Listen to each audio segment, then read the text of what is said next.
got no perception. What is real, what's your projection? I make you dizzy and you ain't got no protection. You're lost in the game, can't remember your name. Calling on the horn and now she will come to play. You can get no sleep, stay awake to numb the pain. Make you save your problems for another day. I'm your getaway, but you can get away. You just close your eyes when you wish to be free. You look up to the sky and call on me. Let me put color in your sky, take away the gray. Turn the roof to a floor on a Saturday. Up it all in the night, you do what I say. I'm just a getaway, I'm just your getaway. I'll make you warm if it's chilly and I probably make you say things you wouldn't do normally. I'm like a 9 to 5 job and you work for me. I'm your getaway, 'cause you can get away.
Everyone, welcome to round 6, Belgium. Let's go. Just loading in now. I'm joined once again and with great pleasure by Jacob Weatherburn. Hello, friend.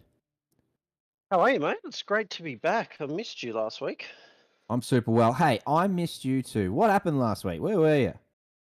So last week, Saturday, I pretty much went down hard with that influenza bug going around, and I somehow ended up with pneumonia at the same time. Goodness gracious. F's in chat for our man Yoda. Speaking of chat, hello chat. Matt Powell. Powley, let us know if you can hear us. Yoda's here. I'm here. Need a little confirmation, give us a bit of a sound check. Let us know that the game sounds are coming through well. We're just doing a few quality of life checks after the issues from last week that yours truly brought upon us. Hopefully tonight we can bring you some F1 racing. We've got a nice clear qualifying. Can hear. That's good to know. Good stuff. Right. So we're running things a little bit differently tonight. My piece shit the bed, so I'm running this all via Neil's PC, and with the wonders of technology, and therefore I should be able to go and click on this one, yeah?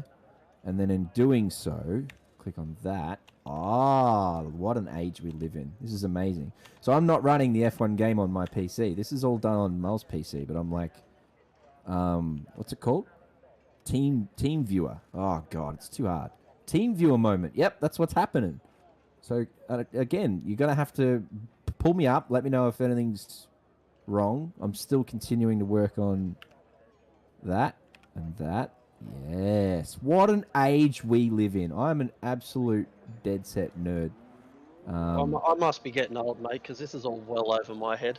Yeah, me too, mate. Honest to God, I can't believe that you can control someone else's computer, and that we can run an F1 broadcast from it, and then discuss that as friends via Discord, and communicate via YouTube chat with our other friends. And it's, yeah, mate, what an age we live in. New mic? No, not yet. No. I know that my Discord status at the moment says new mic. Who this? I have purchased a new microphone, and it is on its way, as is Joe Williams on his way out of the pits. But it's not here yet, so we're waiting for probably Tuesday, maybe Wednesday, for Australia Post to get their shit together and bring that upon me. Looking forward to that. I give you the tip. It's a very high quality mic. It's no expense spared for you YouTube land. But yeah, looking forward to that. Not just yet though. So again, let us know. For me, I don't know if you can see what I can see, Yoda, but my FPS is terrible. I don't know if that's the case for the stream. Let me know, because it feels pretty clunky here, but it might be different for you guys. Yeah, it definitely feels a bit patchy. That could be due to you having to control through Mul's computer. Yeah, Mul did say before that we have tested this. We did a bit of testing before coming live, and he said that the YouTube stream should see it, really reasonably comfortably and smoothly. It looks fine. That's what we like to hear. Thank you, Johnny boy. Good to have the feedback from chat. Speaking of, Jesse posted something about Yoda and young Padawan. Yes, I saw that. You did, right? Well, can you explain to me what a Padawan is, please? It would be much easier if you just went and watched Star Wars, firstly. But for those that obviously haven't watched Star Wars, like yourself, a Padawan is basically an apprentice. So every master has an apprentice, and the apprentice is basically called the Padawan.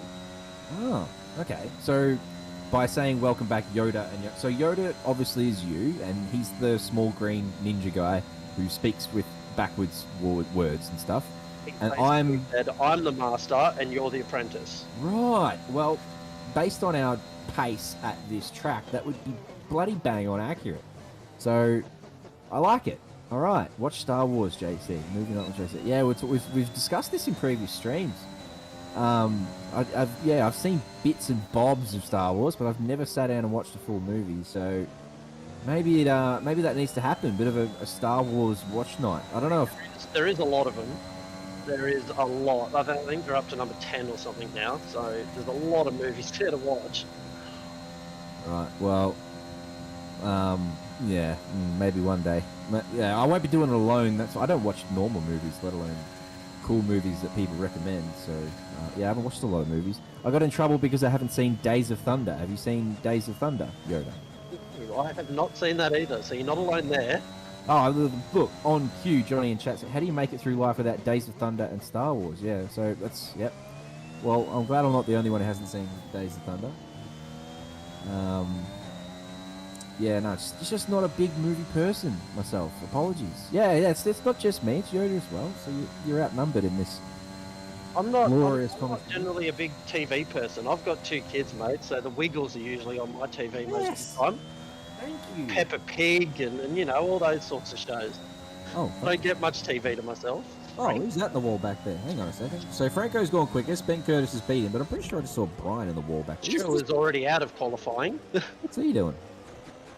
Brian's just... I don't know if he's just diving off track to get out of the way of faster drivers as they come through, but it seems like a weird spot to do that. He's got all his wing in place. I reckon that's what he was doing. He was just giving way. As is that Alpine there. I don't know who that is, but that was I know. Choose out of qualifying, so let's say he's hit the wall there. He's DNF'd. He's had enough already. Right. Well, that's not an ideal strat from Gerald if he wants to participate in the top 10 in this race. Yeah, let's go the Wiggles, mate. Honest to God, I have the Wiggles stuck in my head day in, day out. And I actually really like Emma. I didn't like her at the start, but she's really growing on me, and my daughter absolutely loves her. She will giggle and fart and clap and do all sorts of baby things until Emma comes on, and then she is just glued to the screen. She absolutely loves Emma. Get off Brian here. He's ducking back in the pits. I'm supposed to be concentrating on what I'm doing. It's so hard. Talk us through. Do you know much about these curbs? That curb there, especially in No Name. Do you know what that? Have you seen the esports line out there? We'll have to go back and visit that at some point out, too. Out wide there, where you run that right tyre over the grass on the. I don't know if it's like a drainage grate or whatever it is, but they pretty much straddle that right down into that next left-hander there. They like to run one side of the car pretty much way out on the grass. So watch Jacob come around. This is No Name here. And then if he does it, no, he doesn't. But that green, it's AstroTurf, and that you would think that would spin you, but apparently they're capable of using that out there. So I think a lot of the Tier 1 guys especially will be taking advantage of that. And it's odd because, there is that out there to be taken advantage of, but then apparently there's a bunch of other curbs that if you touch them, if you even look at them funny, you spin. So this one here, this first apex of who on here is apparently very deadly. Yeah, it's terrible. You definitely don't want to hit that one. The end of the first straight right-hander, I'm pretty sure I've heard the inside curve of that one is a bit slippery as well. I'm pretty sure it's one of those ones that you've got to commit right to it and get over it, because if you don't commit 100%, you'll lose the rear. So that's going to be an interesting watch tonight. There's a tyre on the fucking side of the track there. I don't know whose that was, but that's just hanging out doing its own business back there. That's going to be an interesting watch. Is how long can these drivers go without spinning? There's been plenty of spins in practice. I've viewed a bit of practice before and plenty of DNFs. So after the safety car shenanigans of last week at Imola, I'd expect that sort of stuff to occur again this week. Momo currently P1, sitting in the pits with a 43.1. Still 10 minutes to go in this session, of course. So, do you know what times we're looking for around here? Absolutely no idea. Haven't the flattest of attack. I had a bit of a look at, as I said, practice sessions, but I don't know if that was indicative. And obviously, Peter Thomas is doing all his stuff on mediums. He loves his medium tyres, does Peter? Almost as much as Jesse McLean loves his hard tyres. So it's hard to get an indication of what the fastest time will be, because Peter's generally at the pointy end. And he's always in practice, but he's always doing it on medium, so couldn't really get a read for what a top time is going to be. But this man will certainly be wanting to be near the top. He's up there in the competition race, the championship race at the moment is Momo, along with, who else is up there? I haven't got the leaderboard in front of me. Go and pull that out, will you? Decker's will posted it somewhere. I reckon. I'll go grab it, because I'm not sure who else is up there. Well, who else is going to be up there? I reckon Raj will be up there in the Tier 2 fight. I feel like we're missing someone that should be. We got Momo, we got Andre McLeod. Who's not here. That's who we're missing. Who is not here tonight. And then we've got Franco in P3. Oh, Franco is in P3. Is he really? So, hello. Momo's leading by about 160 points at the moment, so he's well out in front. Don't want to jinx him or anything, but yes, so the strange sound the cars are making. Yeah, we've had plenty of discussion. It's nothing we can do about it from our end. Usually I can dance around to different cars and avoid that bug, but we don't have audio here in the commentary booth tonight, so we're just giving you the goods on what we can see, and therefore I can't see whether or not the guys have the audio bug. I can't actually jump away from that. But yeah, that is just a Codemasters bug that's been present in the game, well, in multiple games now. For too long it has been a bug, so hopefully it's fixed for 2022. Hopefully there's a lot of bugs fixed for 2022. I wouldn't mind a bit of extra stability on certain graphics cards. That'd be great. So then the friggin' game wouldn't crash all the time. Looking forward to VR. I do hope VR is as good as everyone wants it to be. I will literally go out and buy a high quality VR headset if that is as good as it's supposed to be. That's how excited I am by it. Fingers crossed. I mean, I'm hopeful, but I will reserve judgment until the game actually comes out. Got the full track map. I feel like again we're missing something here. What tyres are we on so far? Everyone should be on softs, I would assume. Get No, a that's few guys gap. on their second runs here. I'm on the gap. Yes, Matty Powell. I'll tell you what, you don't even need that, man. You got the blue spanner happening already. But no, we appreciate that. I'm sure Mull will appreciate and enjoy your new spicy Octane Online Racing sticker icon thing. Everyone's on softs. Momo's done a 43.301 on softs. Yeah, there's no one out here on mediums.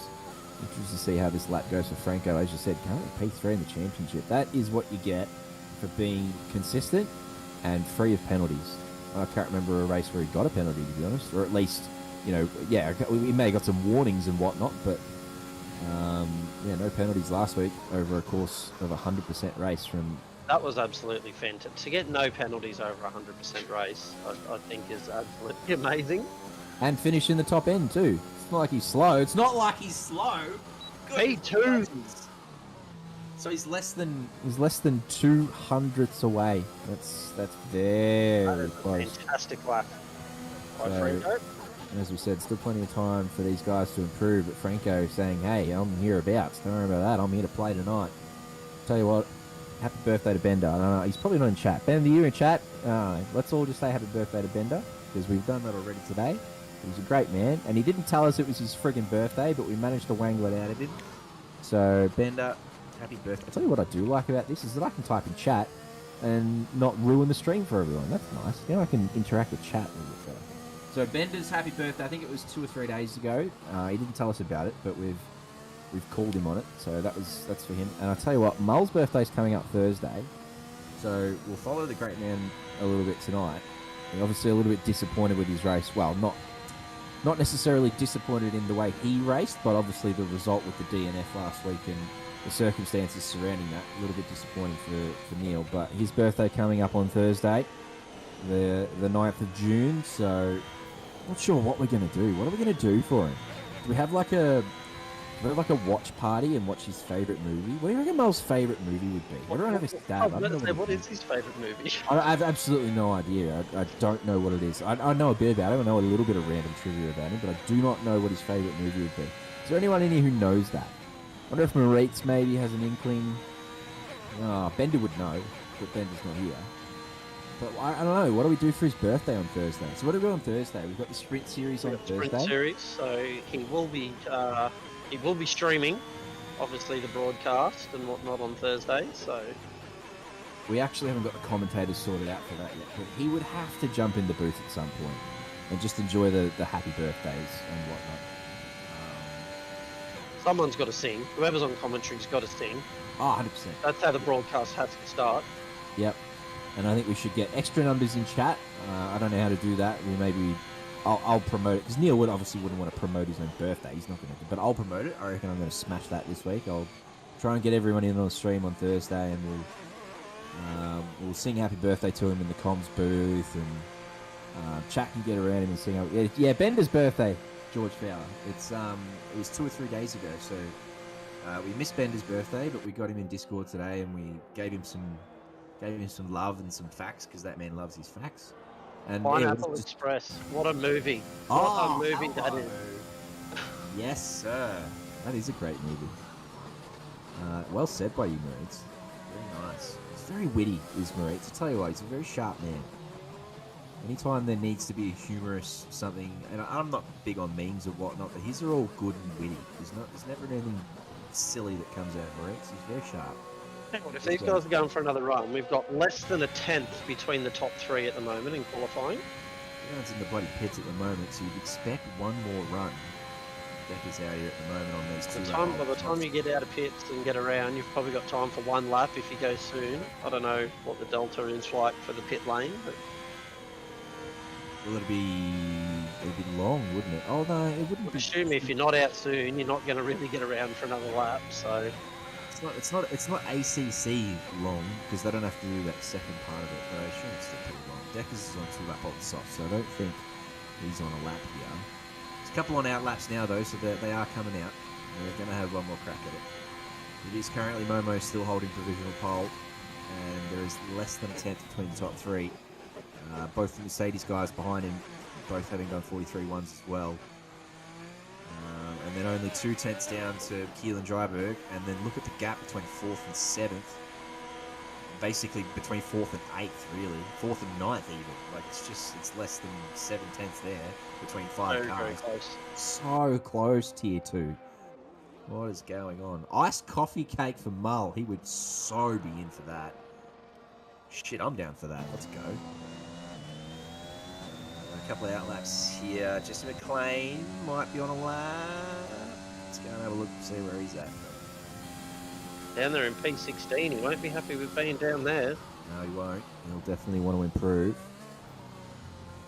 So we'll see what happens when he crosses the line here. I'm not sure if he's on flight. Looks pretty good. It's 43. I don't know what the start finish line is. Nah, he didn't improve. Looks slower than his previous. So We'll have one more crack. But those Yeah. tyres are 2 laps old, so I don't know how much more they'll have in them. yeah, he's got plenty of battery. All of the top guys are on their out lap though, so we're going to get one more flyer from everyone. See if anyone can beat this 43-1. His teammate Tom Maloney's first across the post for his last lap, so we'll stick on board with him for a little bit. But yeah, you're not wrong. Jesse down there in P16, he'll be disappointed with that. I'm not sure how much practice he's put in. Doing a lot of work for ACC at the moment, obviously in the endurance series. Just did Bathurst on the weekend, so maybe he hasn't had as much time to prepare for this one. Old Mull down there in P11. Be expecting him to hopefully get up a little bit on his last flyer. But mate, what are you going to do? Like, he'd be thinking, you know, how much do I need to improve? He's only got to find 4 tenths and he's on pole. That's how close it is. He's like P11, he's only 4 tenths down. He's literally 1,000th of a second in front of Ben Curtis. Look how close tier 2 is. It's ridiculous. It's 1 second between 1st and 15th. This has looked pretty tidy from Tom Maloney. Halfway through the second sector now, so we'll get an indication shortly. As he crosses the sector timing line, round this corner here he'll go. Halfway between these two apexes, we'll get a little readout here. He's a 10th up. What's a 10th going to steal him? Probably like 15 positions. Move him up to like P4, P5 Yeah. if you can keep that 10th. Tell you what, I Dynamos. think Curtis goes pole. 42.6. Nice one, He has Benjamin. whipped him. Half a second. So yeah, now everyone needs to improve. He's put his stamp on it as Ben Curtis. Let's see what Tom can do here. It was a good last sector. Not enough to get into the 42s, but as you said, you called it P4. P4. Let's see what Momo can do. He's not using the esports line. Everyone tried F1 22. Is there an update if it's getting better under EA? Is it?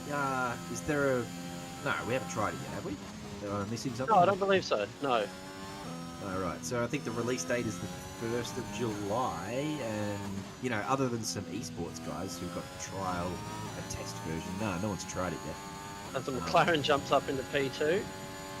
Amar Jasmine, hello. Momo's 4 tenths up here, coming out of the second sector. Oh, Neil Alexander, we Oh, called there him he out. is. There it is. Bang, he's up to P3 with a 43.1. So he's in Momo's front of gonna go Momo at the close. moment. But yeah, as you said, Momo's He's- got 4 tenths in the bag here. Just get through this chicane well, get on the power. Looks pretty good. Not enough to beat Diabol's though. Still 2 tenths down. Or Holy 10ths and a smokes. half. Diabol's will put in the lap of his life. So Franco just crossed the We're line. done. Smash Neil down to P5. Franco pinches P4. But it is Ben Curtis on P1. Very nice. There he is. Hey, wait. Hang on. I got to do this for Deckers. You ready? We got to try and scroll. Scroll. Yes. You're welcome, Deckers. We got it sorted. No time from Gerald Chu. Old DNF Gerald, unfortunately, not getting one done. 2 seconds flat down to P17. But less than a second all the way to P13. That's incredible stuff from Tier 2. Ben Curtis is going to be doing it from pole with Momo alongside him. Amar Jasmine, very impressive up there in P3. The two old farts, Frank Frankfurt and Neil Alexander, P4, P5. Robert Wenzel, Sumar, P6, and Keelan Dryberg, P7. Tom Maloney, solo carrying the Williams team tonight up here in P8. Raj Sandhu, P9, and Dale Beveridge in P10. Is track evolution a thing here? It absolutely is. It absolutely is. You will, especially the Tier 1 guys, they like to abuse that. They'll wait until the last minute and they do the same thing that the real life Formula 1 guys do. They, queue up and they wait and they try not to be first and they try to be last, but then you've got to obviously bear in mind you've got to cross the line in time to put your bloody lap in. So yeah, it's definitely a thing. Definitely, fuel comes into it. You want to drop the fuel out of the car, be the last one to cross that line. Yoda called it bright sunshine here in Belgium at Spa-Francorchamps the Champs. That was bad. I can do better. That It's a shame we're not going to get that flooded track effect, under safety car, a couple of laps. Bit of porpoising for that McLaren there.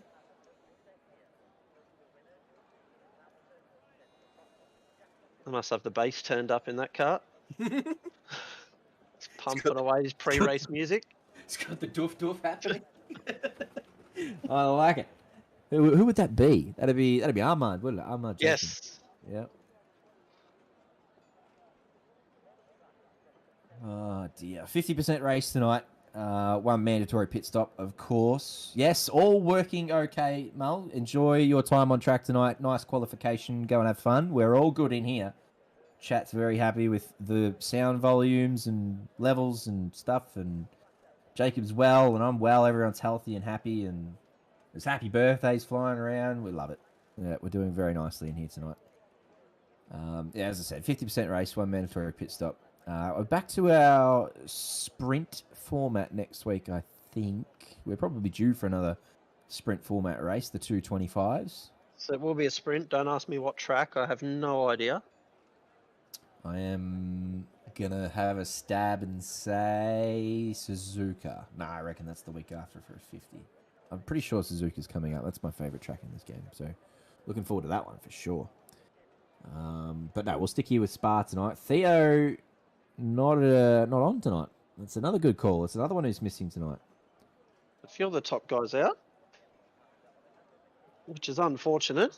Yoda, do you want to have a crack at what tyre Mac Daddy's starting on? Surely it's the hards. Surely. I'd be disappointed if it was anything else. What are you doing in chat?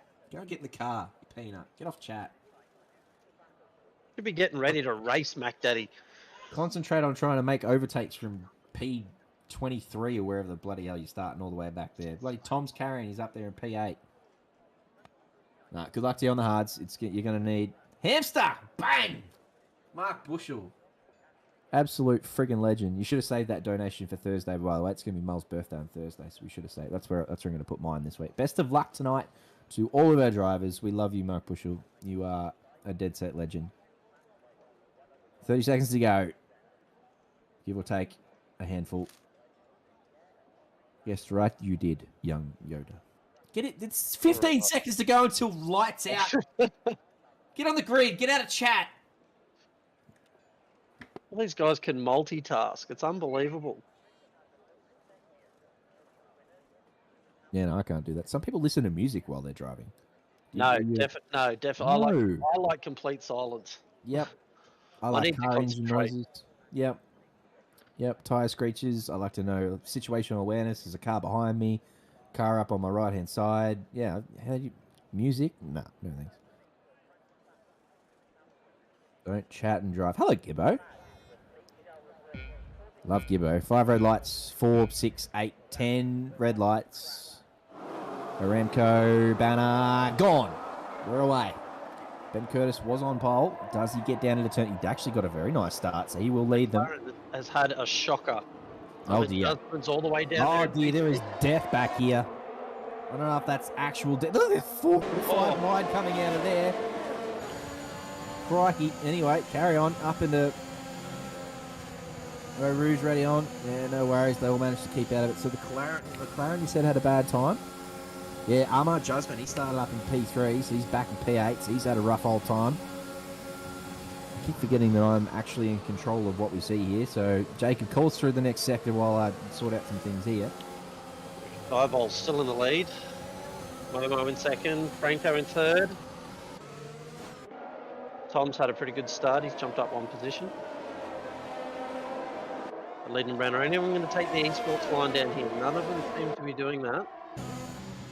The top two have jumped away to a second already. Poor old Suma's had a bad start. Suma's got a shocker. He's down here in P12. Yep.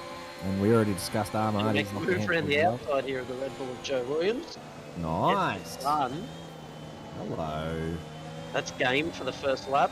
That's a tyre difference. I think Suma's on softs there and Joe's got the mediums on. So gets one back, does Suma. Not sure how long the softs last around here. I'm not sure what tyre deg's like. I'm sure someone in chat can help us out with that one. Oh, Raj Raj using a goes little up bit the of inside. I thought he was going to come unstuck there, but he's done well. So that's 4 spots on the first lap for Raj Sandhu. Very nice start for the man on softs. And now chasing down Neil Alexander. But a great start from Ben Curtis from pole. Leads us away. He is under pressure from Momo. Momo right there with him. And DRS not open yet. Gerald last to first. Oh, Jesse McLean in the pits. I don't know if he's had an accident or what the deal is there, but that's not ideal for him. Off those hard tyres now. He's I don't think the mediums will go 20 laps. The one tyre hard strap, the one lap hard strap. Goodness me, that's what you get. Get out of chat, you peanut. Concentrate on what you're doing. Oh well, recovery race from Jesse McLean. That's the usual, isn't it? It is, yeah. Yep. His teammate Tom Maloney. It's all over the back of Diabol's here, but Diabol's is holding his own. Oh wow! Alec time first on three. there. Ouch! He must have been abusing some curbs on lap 1. That's very early for that. I would have thought. Oh, that's 3 cuts in a lap and a half. So And he's got the greatest non-track cutter to follow around too. So it's not like he's not sure where the line is. Franco will show him. Brian Kavinsky's had a very nice start. Just right. He's up 6 and putting pressure on Keelan Dryberg now. Jesse killed his wing and we have rain incoming. Hello. yeah, that's what we want. Brian having a little look up the inside there at Keelan and now under pressure from Ahmad Jasmine, who Don't come out of nowhere. out of nowhere, Brian and Ahmad may have come together there, may have been a little bit of contact, but I think Ahmad's going to keep the position. Sorry, Brian's going to keep the position from Ahmad. There's another one on the outside there too. That might be Dale Beveridge. He was very interested there. We get a yellow flag. Who spun there at turn 1? It's an AlphaTauri. I think that's Helmi Kusuma. Someone's going to have to help me out with who that is. He's filling in tonight. Good work from him. The DRS is open now. Here goes the DRS. See you later, Dale Beveridge. Although Ahmad's still there with him. Breaks deep. Uses enough of the curb and keeps it going. All right. So Ahmad holds on to it. Nice one. Momo's made a move for P1 there. So Momo's managed to get past Diabold in that DRS zone. We'll flick back to that lead for the battle over the next couple of laps. Those top 4 all within DRS range of each other. There's some good moves there, but this big pack battle here. Suma, Dale Beveridge, Ahmad Jasmine, all making moves in the last couple of corners. Yeah, that DRS train at Spa happens quite a lot, so... Is it as powerful here as it is at Imola? I believe so. I believe it is. If you don't want to be the first car in the train, because you will just get mugged, you will find a lot of the first car in the train will probably use a lot of battery to try and stay in front. There is just the one. There's no DRS here on the back straight, is there? So there's just the, No, just the one DRS zone here, which for such a long track. But unfortunately, I don't really think there's any other straights. Well, you get it on the main straight here, so 2 DRS zones. Alright, so let's see if Diabols can use the DRS to get this one back. As you said, he made the move last lap, did Momo. Now Ben gets the chance to return fire. He's already used all his battery though. He's already down to 19%, but look at that. It's half a second down, and he's nearly going to get him. How's Momo's battery going? He's sitting pretty on 80%, so... And so Diabols has used all his battery early on. I don't know what regen's like around here. Wonder what the wings like. I think a couple of them are running pretty low wings, like a 4.3 kind of round about that range. Certainly not as high wing as Imola, so maybe the battery recovery is a little bit better because of those low wings. Still hanging in there. Momo's not getting away. If he can just stay in that DRS zone, he's always going to be in the fight. Top 4 have really broken away to 2.5 seconds already. But this battle here, Suma, Beveridge, Dryberg. This is going to go on for laps and laps. Are they all on the soft tyre? Can we check that? Yes, we can. Let's go and have a look at what tyres everyone's on. So Jesse obviously not in the hards anymore. He has switched over to the mediums. The top 10 all on the softs that they started on. And everyone outside the top 10, almost everyone outside the 10, had a crack at the mediums. And as Dale goes around the outside there of Keelan and gets the inside on the next one. Keelan almost had a little nibble on his rear end there as they crossed over, but Dale's going to hold that one down in turn 1. Nice move. As you said, Suma is hereabouts with a full battery. Joe Williams also here. The DRS train all the way back to P16, basically. They're all going to get DRS here and all going to follow each other up. Brian Kavinsky's been done by Amar Jasmine on the way up to turn 3. To consolidate that position, even though he didn't have that DRS. Definitely got that move done now. The hard part about making that move, sort of the last turn, turn 1, is you leave yourself vulnerable for that DRS up the straight if there's no one in front of you. I think you'll find a lot of guys holding off moves into turn 1 just to get that DRS and make sure they definitely get that move done. Brian Kavinsky's got an X. That's not ideal. That is probably an AI-driven car, I would suggest. Yes. So Hopefully he can get back in. Dale's going to have to be pretty cautious here because the AI can be pretty erratic at the best of times. But they're also nowhere near as quick as our Tier 2 boys. So he will want to make a move because he doesn't want to get held up and backed into Keelan and Suma, who's just gone past Keelan Dryberg. Dale, yeah, he'll want to get this done. Hesitant. I'm always very hesitant when I come up behind a Red X. Oh, 100%. You never know what that car's going to do. I wonder if Suma can see that X yet. Yeah, he probably can. So he knows the situation in front of him. He knows that Dale will be...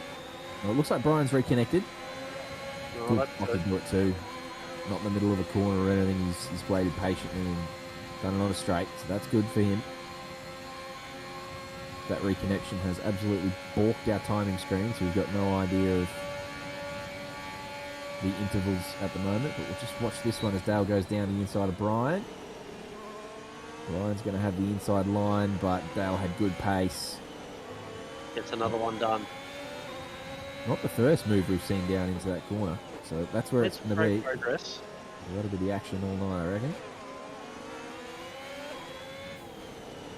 See if we can get our timing board back by flicking around a little bit. No, we're in trouble. So yeah, that's another fantastic Codemasters feature. Where Another time penalty coming through for Jacob. Oh, the penalty's going. A couple of penalties on screen. Keelan Dryberg, I don't know, is he pitted? Has he Yeah, dropped he's so just far pitted. back? He's Yeah, just pitted, slapped okay. the mediums on. Couple of pins there. As we said, we saw Neil get that one really early. Keelan and Jacob now with 3 as well. Whoa! Who was that? Tom Maloney has had a Right. moment. No, I think we got past whoever it was. It might have been. Surely you didn't recover that quickly. No, maybe. I think you might be right. Maybe it was. Yeah, I think it was him. It didn't look like a Williams. I don't know what the hell Right. happened, but if he spun there, he's done well to keep it off the wall. Straight in the pits he goes. So you're spot on. It was him. Getting some of our intervals back now. That's good. And we'll flip back to. Yeah, perfect. That's better. So yeah, in comes Tom. Get off the softs. The mediums go 15 or so laps. They probably do, don't they? Yellow flag, sector 1. Who's that? Might have been a McLaren. No Williams. No, Williams is out. We got a DNF. Gone. So safety car. First It safety is. car of the evening. All right. It's unfortunate. Looks like he's had a moment up Eau Rouge there. So does this work out for Tom, having just come out of the pits? I think he will be very happy that a safety car's just been called. Everyone else is going to duck into the pits now, and he's going to be stuck trying to maintain this delta. So I actually don't know if he gains much from this. I don't think he'll gain much, but at least it's going to catch him back up. Yeah, that's right. Yeah, spot At least gets him on the end of the train. Condense the field. It's definitely going to help Jesse out as well. I mean, I don't think his medium tyres are going to go the rest of the race, but... Oh, what happened? Joe's in chat. Tell us what happened. We missed it, mate. We didn't see it on the broadcast. We only saw the DNF. So, was it a curb? Was it a death curb? Yeah, we only saw the yellow flag pop up, and then we saw your name disappear from the timing board. We thought, oh dear, what's happened here? And then we couldn't find you. So, yeah, let us know what's happened there. Safety car waiting for our current race leader to get around. Momo. Is he going to go in the pits? He does. Surely all the top guys, they would have been getting pretty close to their pit stops anyway, I can imagine. Yep. Franco stays out. He does. Franco's obviously knows something we don't. Because I think you'll Right. find nearly every other guy on the soft tyre will pit. A rear snap up Eau Rouge. That is an interesting place for it. Yeah, we were talking before rain 15 kind of thing. So Franco maybe going to that- hold out on the softs and only make the one stop onto the wets. That's what he's doing. That's the ultimate strat. He doesn't want to be Right. making more than one stop. Also pulling that strat. And I'll tell you what, Gerald Chu, having started from the back of the field, be pretty happy with this scenario. He's up here with B4, doing the same thing. Momo slapped another set of softs on. I don't know if he's made a mistake in his pit stop or if he's expecting to have to make another stop onto the wets or intermediates at some point. But if that rain doesn't eventuate, he's going to have to stop again. I think I definitely think the rain's coming. And everyone's come into chat and said that rain is expected, so that it's not like it's half an hour away and the race is half an hour time. It's coming. So yeah, Momo didn't want to go on a mediums, which a couple have. Ben Curtis, Neil Alexander amongst them. Thought if I'm only going to be on these tyres for 4 or 5 laps, I might as well make them quick tyres, and then everyone's going to pit again anyway.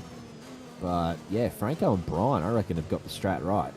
The softs certainly won't be terrible to drive on after 7 laps. They won't be as quick as they could be, but they'll just pull another couple of laps out of these and hope that the rain comes quickly. And rain in Codemasters games can sort of turn the track really wet really quickly, but it is a long bloody lap here at Spa. So if the rain comes down when you've just crossed the pit line and you've got to go a whole lap on a wet track, that's going to be costly. It's going to be about when the rain comes. You'd have to be lucky.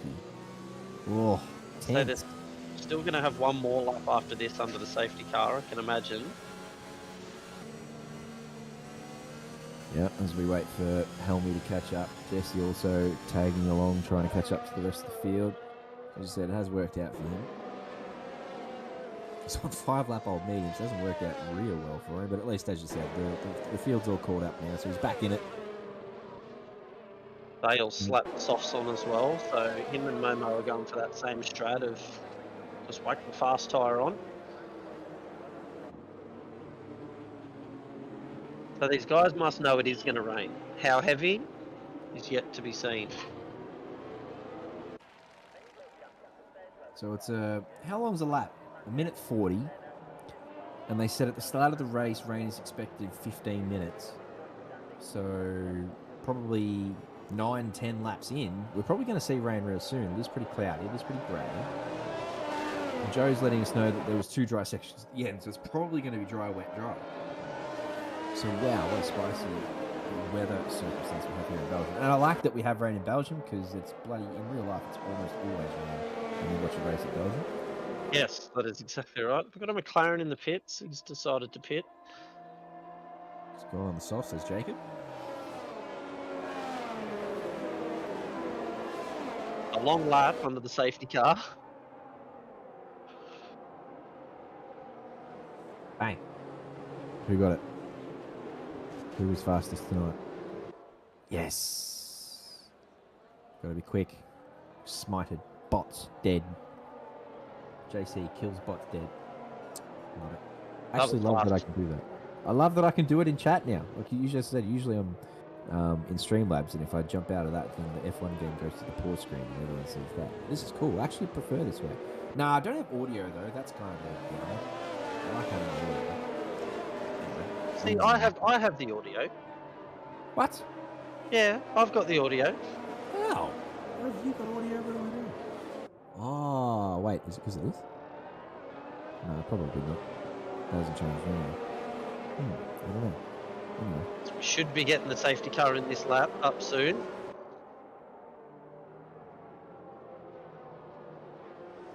So, Franco and Brian yet to pit. Still on their original softs. But knowing that rain is incoming. More bots.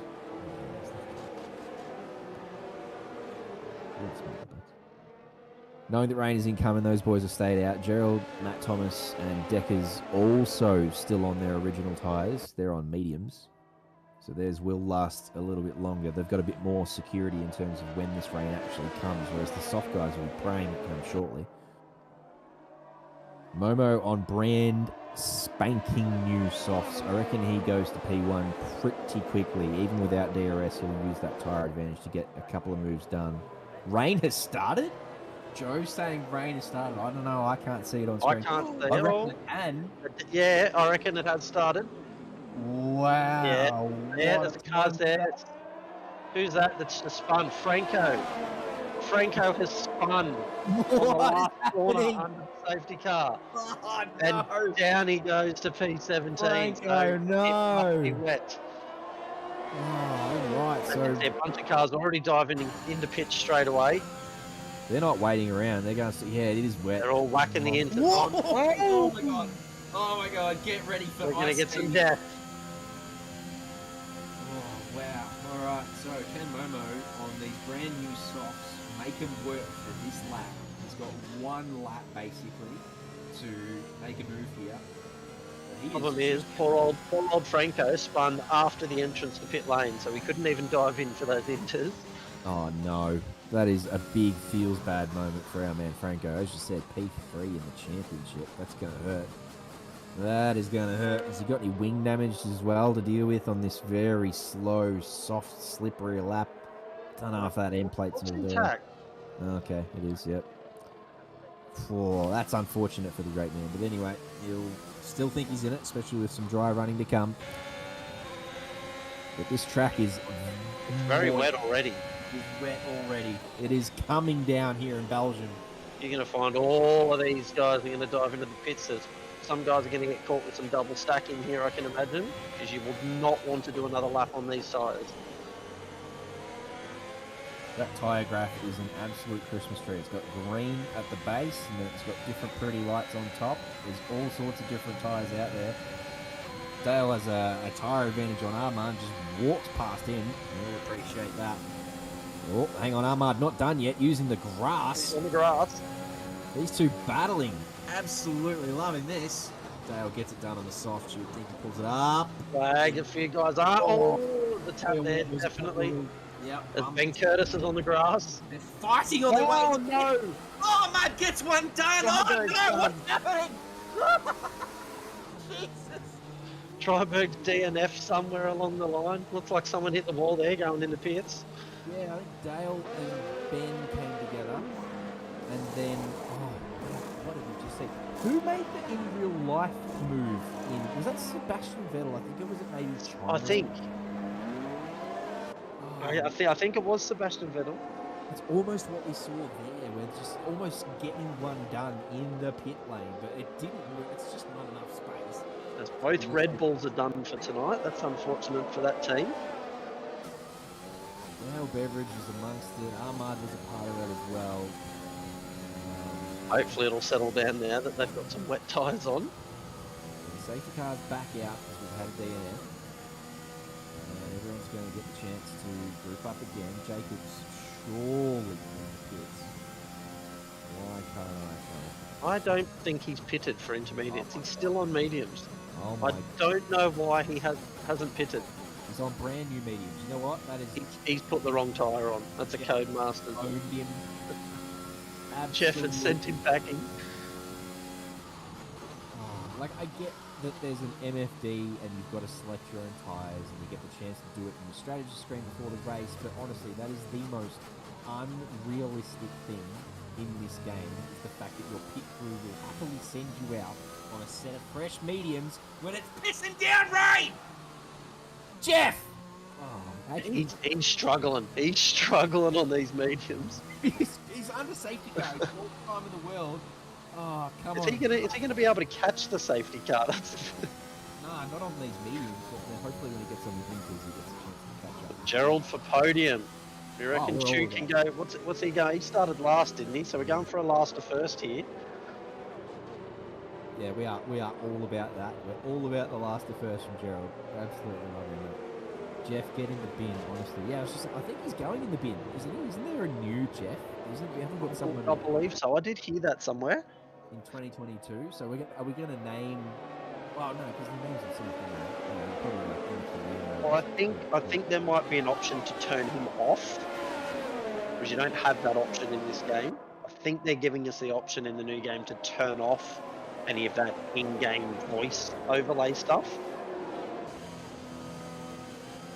I tell you what I absolutely do love though, is you can use voice comms and you can tell Jeff to shut up and he'll acknowledge and then he won't talk to you for the rest of the race unless you tell him to. I think that's a good little feature.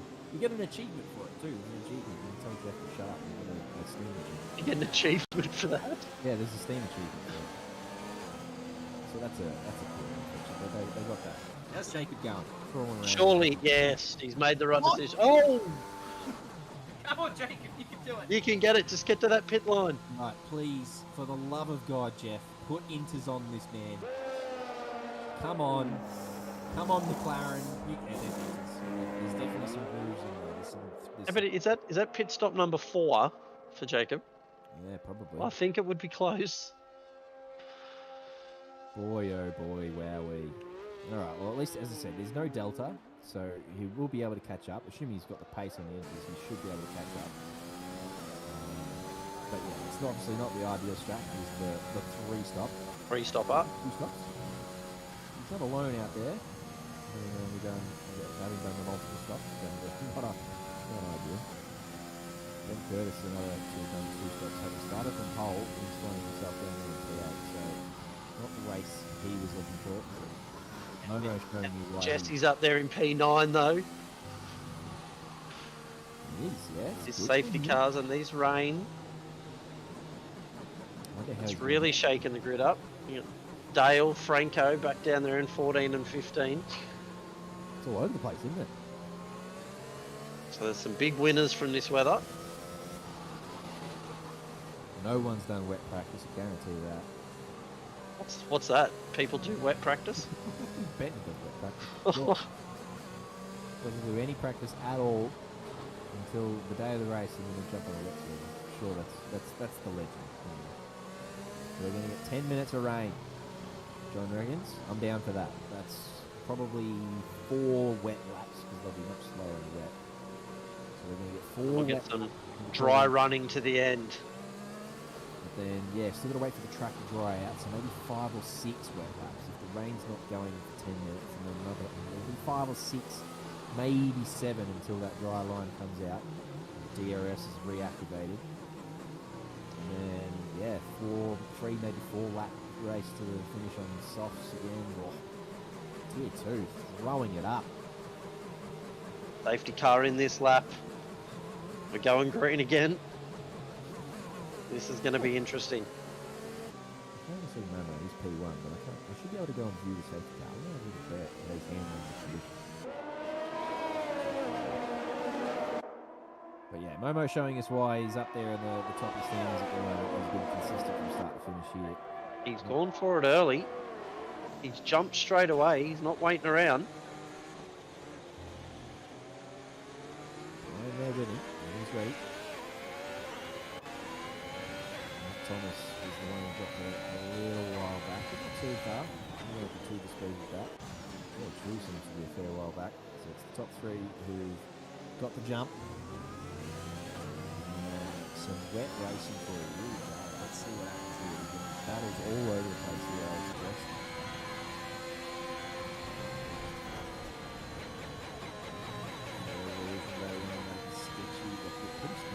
All the way off the throttle there. Someone runs wide, Suma. Suma ran wide. Helmy ran wide behind him as well because he grabbed himself a 3 seconds.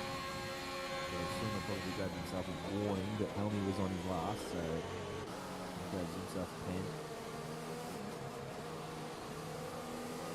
Jasmine's been all over the place, and this one he's qualified really well, and then he fell to the back of the field, and he recovered well to be a P4, and now he's back in at P13, so the McLaren driver just not quite finding it out. If you can get it right at the right time, there's no reason you can't still finish up there in the top 5. No, that's exactly right, especially if it's going to drive back out. When you make that pit stop onto the dries, you know, you make that pit stop at the right time.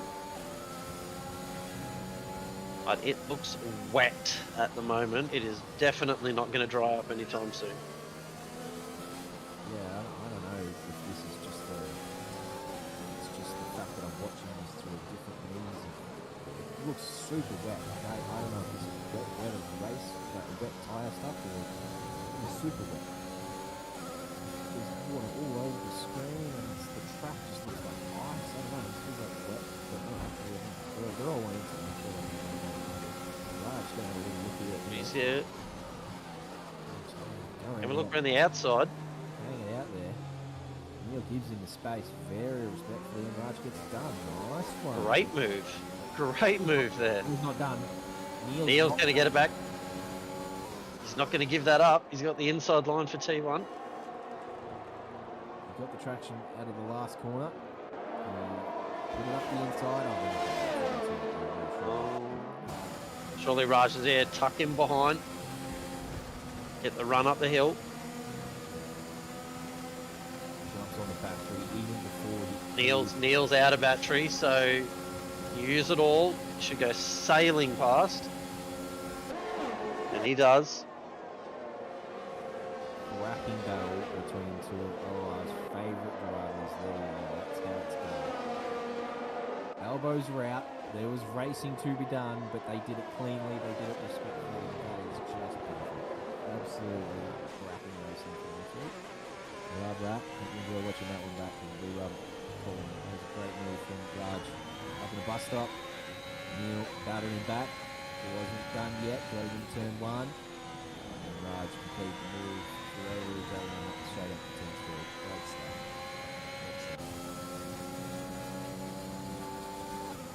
Just see here in P9, trying to chase down Diabols. It's gone wet really quickly, just discussing that one. Jacobs there, they got put on the soft tyres. He's had to do 3 stops to finally find himself on intermediates. They are all on intermediates, I believe. Yes, I believe so. Definitely doesn't look wet enough for full wets. But these cars would definitely be a handful around here. I've never done wet running around Spa, so Ahmed Jasmine grabs himself a 3-second penalty. Don Maloney just went zipping past. Jesse let him pass. Team orders in play there, I'd say. Yeah, I agree with that one. So Tom now closing up to the back of Ben Curtis, who, as we discussed, started on pole. And he put him under pressure as he got the pace and the deck. And then sort of dropped away from Raj, who's absolutely flying in the wet. Not putting pressure on Curtis. Gerald. Going to get right up on the back of him here by the end of the straight. Sticks the nose out. This man must love his wet weather running, because he is flying. He is absolutely flying. Like, he's seesawing at the wheel oof. too. You know someone's enjoying the wet when they're really playing with it. They're not trying to keep it smooth. Mullet grabs himself his second penalty of the evening. Apparently your mic's gone very quiet as well, JC. Yeah, I'm hearing that. I don't know, I haven't changed anything, so not a lot I can do about that. I'll just speak with added clarity. Yeah, as I said, I haven't changed anything, so I don't know what to do. That's why the new mic's coming. That's why we've got a new one, because I'm running a bunch of different software to keep this one up and about, and this mic stand is no good either. So I've got the new one coming. As I said, we're all well, I'm very much excited for it. I think Wednesday, Australia posted it will come in, so hopefully here on Wednesday afternoon, because we'll do commentary on Wednesday for ACC. So Raj, He wants this P4. He wants to get a move on. He's going to have a look. He's all over the back, Gerald, isn't he? He wants to get this done and go after that P3. Now Gerald, that keep going. He's pretty calm, he's pretty collected, he's looking pretty good as Gerald. It's been a fantastic drive from him, up 14 spots. Brian Kavensky in P2 is up 12 spots as well.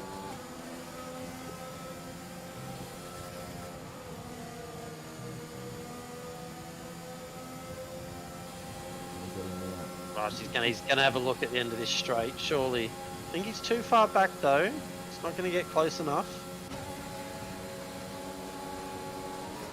And Curtis not too far back, up the inside. That looked like a sand, but I tell you what, he pulled it up. I thought he was going to go on straight. Okay, Decker's a little tough.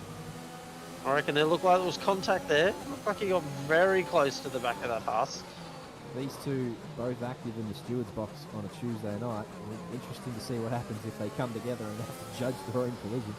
That'll be a weird one to spectate. Love to be a fly on the wall there. On the wall for that one, yeah. Tom Maloney's dropped off the back of that little battle pack though, so he hasn't quite got the pace to keep up. Duma runs very wide through there. Jesse McLean is back past Tom Maloney, so I don't know if Tom's had an issue somewhere or just doesn't. Tom must be struggling in the wet. Yeah, he is out wide there too. Oof. He's going to have a look up the inside and. Oh, that was... He's a little bit rude on the way through there, but I mean, it wasn't illegal. He just sort of barged his way through. Tom Maloney. Tom might have front wing damage or something. He seems very slow all of a sudden. He's dropping very quickly. Tom has damaged his wing. Yeah, that's the words we're getting from John. It looks to be all in parts, or all in place, but no, he's coming to the pits. He's had enough of it. So I don't know if that's a visual bug, but yeah, That's unfortunate. looks like it's all good, but yeah, there's definitely issues there for Tom. So he'll change that one up.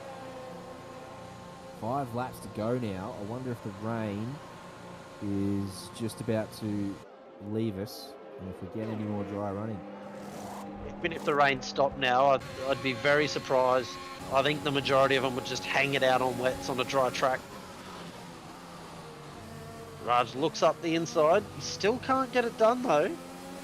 Gerald driving very nicely here. He wants to hang on to that P4. He's not going to give it up easily. Momo now 2 seconds clear up there in P1, so he's doing very nicely. He's in control of this race now. Brian Kavinsky will be very happy with his current position. As you said previously, up 12 spots. Gerald obviously up 14 as well. Matt Thomas is very quietly going about his business tonight. We haven't seen much from him, so he's just Up 9 positions though. he's kept his nose clean and he's taken advantage of some errors from other people, and he finds himself on the podium here at the moment. So again, 5 laps to go, anything can happen. But we shall see if he can hang on to it. But I'll tell you what, Raj is not done. He will keep pushing over these next couple of laps. But these two battling has invited the great man into the trees as well. He's not far behind. He'll be Those patient. 6 seconds of penalties, though, are going to hurt him. No one around him has penalties. Going to have a look at the penalty scenario. He is the only man with 6. Oh, good save. Good save. But that will drop him off the back of this battle pack, so he won't be catching him on this lap. What does 6 seconds do to him? Probably P10. I might back there with 3 seconds too, though, so maybe P9. What about P9, P10s on there? Is Raj close enough on this lap? No, I still don't think he is. No, I don't think so either. Chu just gets a good run out of turn 1 and just manages to get enough of a gap. Thomas is all over the back of P2.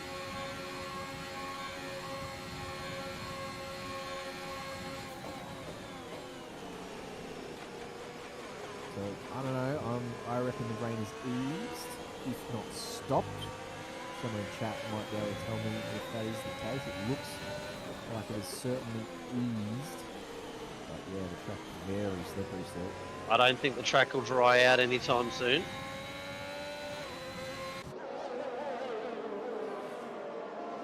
Raj has certainly looked the quickest in these conditions, but Jared has driven very nicely.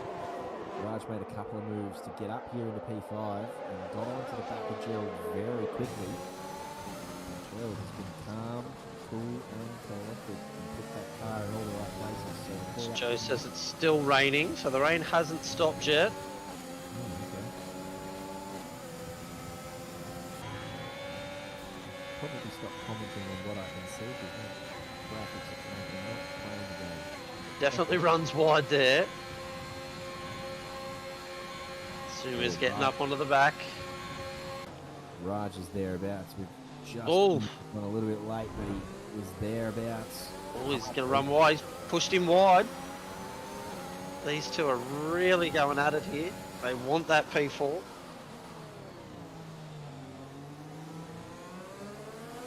what, he's close enough now. This is the closest he's been over the last couple of laps. So again, George's getting traction out of there. He does pull a little bit of a gap out of turn 1. Oh, we've got the run Raj through here. I think this would be it. This is it. Run. He's going to have a look. Errol's going to defend hard. As I would. Oh, he wants to go on the grass. He wants the inside. Got Raj. He has forced himself up the inside there. Wow. Unreal. So Gerald definitely chose to defend the inside. Raj said, how much inside can you defend? I'm going to take a piece of the grass. You should have closed the door even. I don't think he could have closed the door. No, I don't like the grass in the dry, let alone in the wet. Big balls play. Putting it out there in the wet. That's insane. The Raj gets it done. Finally. Goes up in the P4. He'll be happy with that. Gerald will be asking the stewards to review it. I don't know if that was an off-track overtake or what gear is there. I won't pretend to be a steward on that one. We'll leave that one for Tuesday night. Chat very happy with it, saying it was a great pass, nicely done. So they're clapping about it. They're very happy.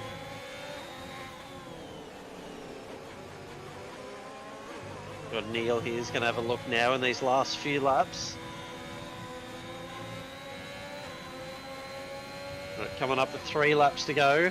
Momo's still nearly 3 seconds clear at the front. Thomas has got a good 5.5 second gap back to P4. I would say our top 3 are sorted, bar any mishaps.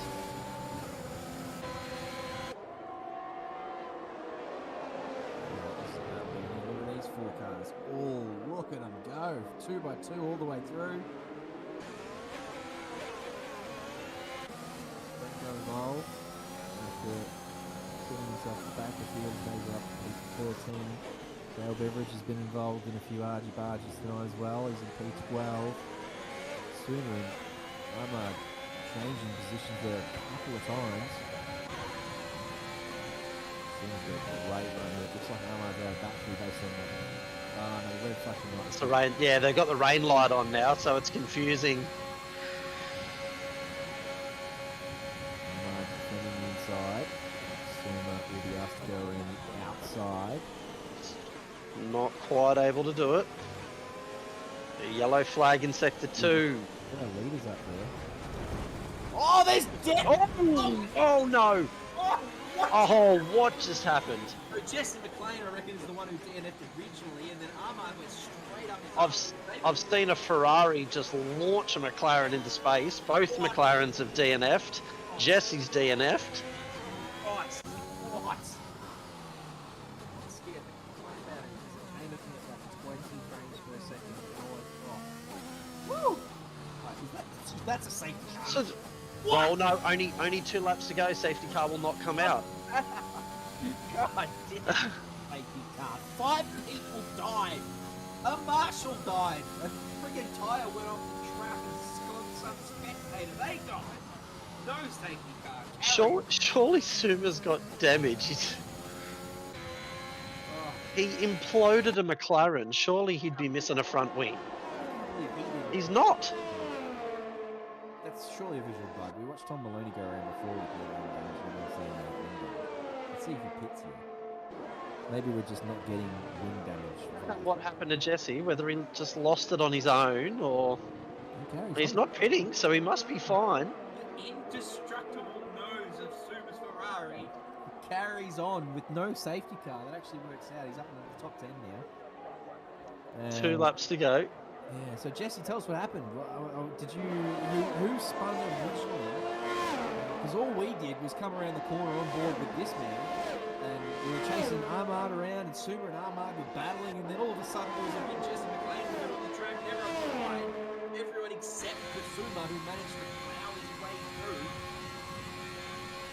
What on earth happened? Jesse, tell us all about it. What happened? Absolute spice to finish off this race. Rain and the Jeff debacle. And, Well, Thomas is going to be having a look here. He does this to us every week. Franco finds himself back in the top 10 now. He'll be pretty pleased with that. And he's got Dale Beveridge in front of him, 5 seconds of penalties, and even Neil Alexander maybe within his reach if he can get past Dale, because Dale's 8 seconds behind them. So he's got to get past Dale if he wants to get that. It'll be a very interesting finish here between these two.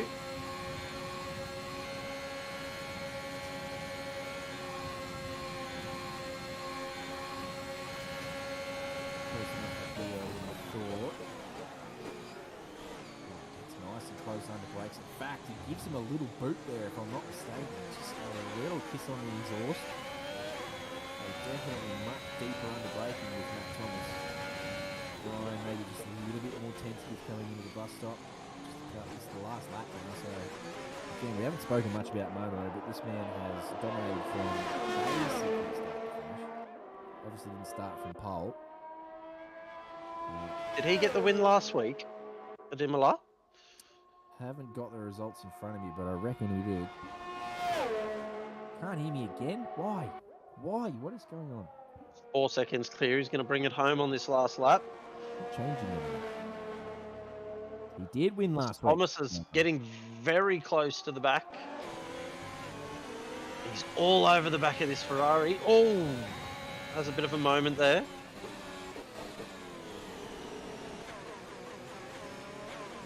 That's going to really extend Momo's championship lead out with Andre not able to race tonight and Franco down there in P9. He's going to gain a good chunk of points on his closest rivals. Gerald hanging on to P5 from the rear of the grid.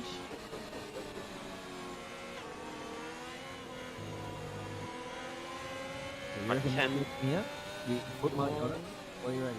I reckon these guys are going to finish the way they are. I don't think Matt's going to be able to get close enough from here. I mean, the last chance he's got is into the bus stop, but he's not close enough, I can imagine, to have a good dive. Matt using all his battery. Brian not using any, which is interesting considering it's the last lap. You think you'd give it a squeeze. He's going to have a look. He's not going to get close enough. Raj picks up a 3-second penalty. That's not ideal. Matt just helping him through the bus stop, but no, not getting it done. So Momo P1, nice work Momo. Brian Kavinsky will be very happy having come up, what was it, 12 positions, I reckon he was up there in P2. And he was up 12, Thomas was up 9. That's fantastic. Raj did pick up 3 seconds there at the end, but it didn't cost him anything. Gerald comes home in P5. That's a great effort from Gerald from the back of the field. Oh, Franco's DNF'd on the last corner. No! Oh, No! F in chat. Look, he's about a metre before the start-finish line. His car has stopped. Come on, Franco. What is Oh! That AlphaTauri nearly had a moment too. Franco's fallen a metre short of the start-finish line. Oh, what do you got to do, Franco? That is... He was going to grab some points there. Brian Kavinsky is Codemasters driver of the day. I think Gerald Chu, probably driver of the day for chat, having come from the back of the field. Momo is your winner. There he is up there. Yet again on the top step. Having a great season is Momo here in Tier 2. That's Brian Kavinsky giving him a bit of a shower. Nice work from Brian up there in P2. And Matt Thomas, as we said, very nice drive from him as well.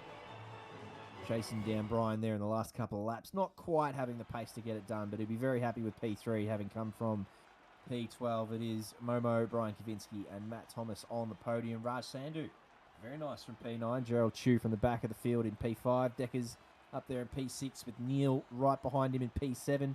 Neil with a couple of penalties there, unfortunately dropping him back in front of Suma in P8. Ben Curtis dropping from pole to P9, and Dale Beveridge rounds out the top 10. Tom Maloney, Helmi Kusuma. Frank Frankfurt just not quite making it across the line. You couldn't be... What on earth you got to do to get it? But anyway, moving on. Jacob Sevilla, Ahmad Jasmine, Jesse McLean, Keelan Dryberg, and Joe Williams. Well, T2 are never short of some great racing. Unfortunately, there was some few DNFs there, but still close as always.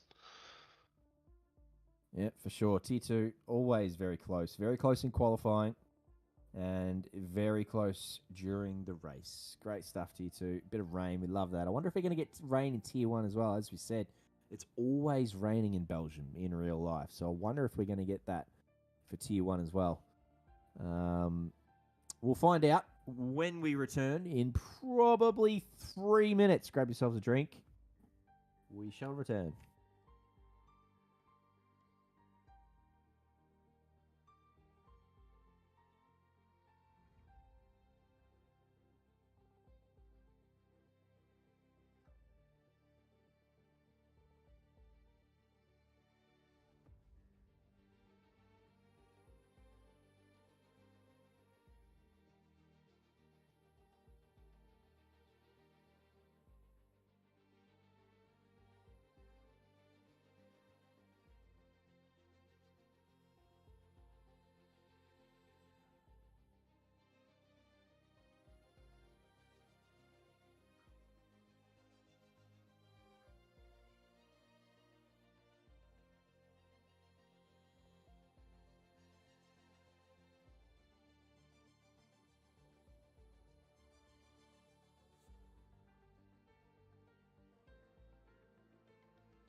Tier 1's getting restless now.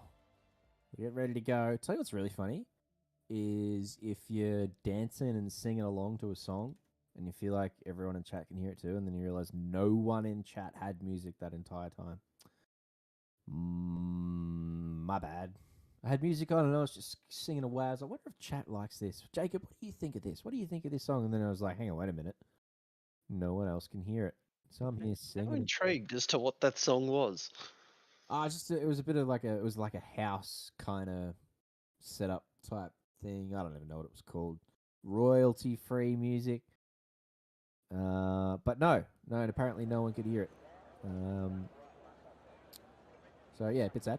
Anyway, on we go to Tier 1. A very dry looking Tier 1 by the look of it. Although we had a dry qualifying for Tier 2 and then it turned very moist very quickly. So don't be surprised if we see the same sort of action here.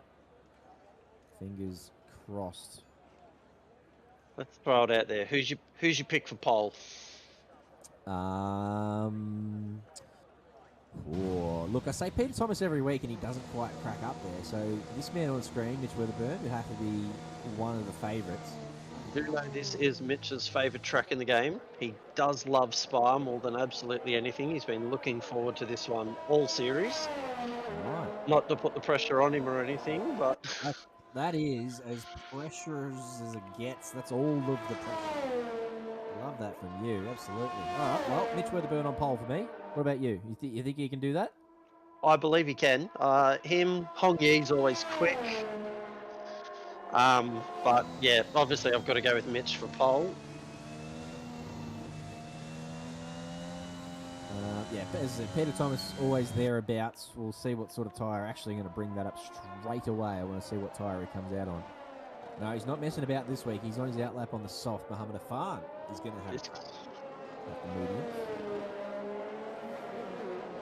A bold strategy starting on the mediums. I think you'll find that he'll do a lap on the mediums and then he'll probably change to the softs. Who else is you? Daniel Lambert's been impressive this season, as has Kyle Jackson. Those boys, Williams, have both been pretty quick at different times this season, so I'd expect to see them up there and abouts.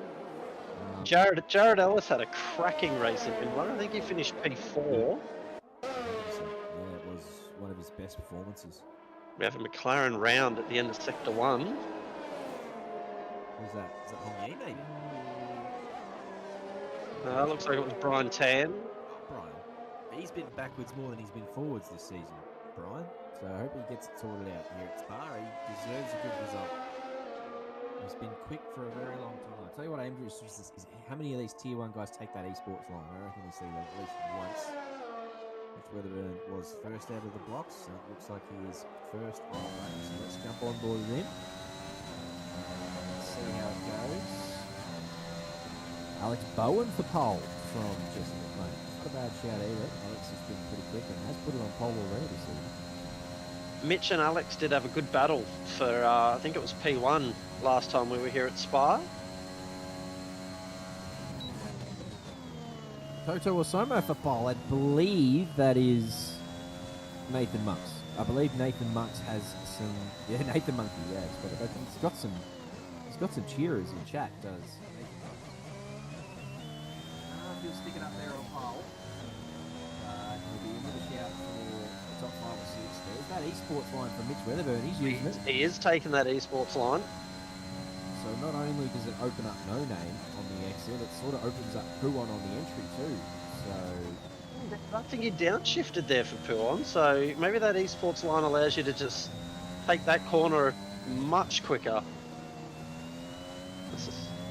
Oh, we got a couple of DNFs here. One Afik, Jeremy Washington, both out of quali already. They have come together at the end of the straight there in the first sector. Come together? Well, it looked like on the track map they were touching each other, so I don't know whether Washington's run into him. Wow, that would be very spicy if they'd taken each other out of qualifying. That's very interesting. Those two will be starting from the back. What lap do we get here from Mitch? A 42.3 straight up. Jeremy's in chat. What happened? Tell us what happened. Jacob reckons you might have come together with one feet. Can you please confirm and or deny that is the case? What is happening to your qualifying session, Gary? We thought it was odd to see 2 DNFs that quickly. Hong Yi with a 41.8. That is a banker and a half. That is. That's disgusting, pace, Hong Yi. There you go. They both spun and then hit each other, and then the wheels fell off. Yeah, right. That's unfortunate. Oh well. Gerald Chu did the last to first challenge for Tier 2, so I believe if there's any man in Tier 1 who can do that, it will be you, Jeremy Washington. So best of luck to you from the back of the field. It looks like you're going to be at least one spot on one feet. It looks like he might start from the back.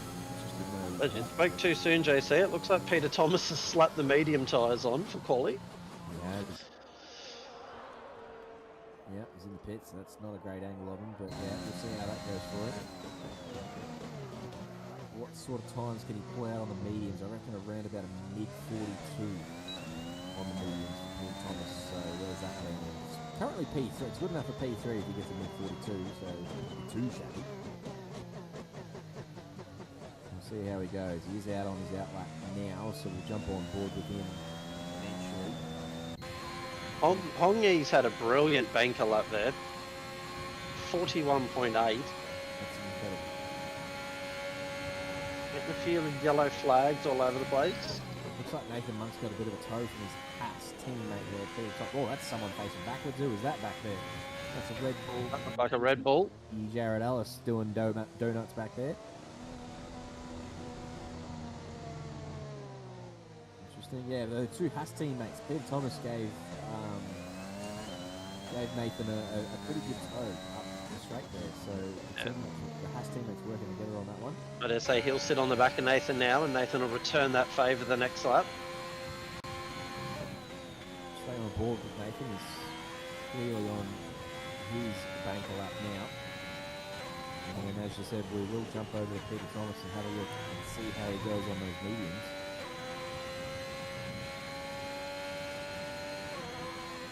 Pretty tidy from Nathan, and we'll see what sort of advantage that toe gave him. I can't imagine there's any more than sort of 2 or 3 tenths. No, yeah, I don't know. I've never had the toe down here before in quali, so see what sort of lap it gives him here. Ooh. Oh, 42.6 up to P3. That is impressive. Alright, okay. So there's definitely something to that. The Haas boys have worked out that the toe is strong. I say Nathan's probably a bit too far in front of Peter to return the favour here. Unless he's going to back it off up the hill.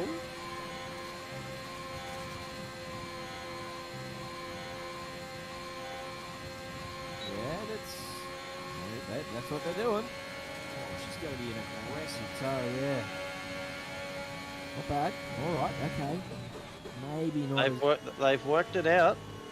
As Zekai jumps up there to P3. He's in the Mercedes this week. I wonder if he's a permanent fixture in the Mercedes team now, Zekai. It's a couple of weeks in a row he's been in that one, so he might have just taken that position. Well deserved too. He has been quick all season long. Peter Thomas using the esports line here with the medium tyres. Definitely works. They don't need to downshift to take that esports line. Does everyone else get the memo now? And yeah, hang on, if I haven't been using that previously, maybe I should give it a crack now. If they're trying it for the first time, that is risky, but potentially beneficial. He's backed out of it. Yeah, he's invalidated that lap. Not the first time we've seen that this season from Peter. He comes out on the mediums and just doesn't quite get it right. And then has to get back bits and slap on the softs. And I think he's going to wait. Is he going to wait for Nathan to go past here and then have another crack? Is Nathan going to donate another outlap to it? I wonder. Doesn't look like it. Into the pits he goes. So it's up to Peter to sort himself out. He won't have a toe for this one. He gets this lap wrong, he's not leaving himself a lot of time to get these softs on and get a lap in. Not at all. Sparrows Alex Bowen's on the mediums now. Which Weburn's on a flyer here again. He needs to find himself almost half a second.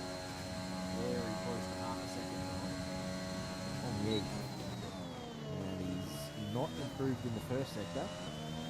Although there is only basically the one corner in sector 1, being turn 1. There's a Rouge Radion basically flat in all scenarios. So the fact that he hasn't improved in the first sector is not going to worry him too much, but he'll want to improve through sector 2 and 3, that is for sure.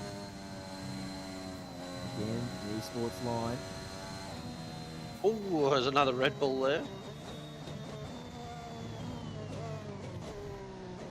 Which is invalidated. The lap.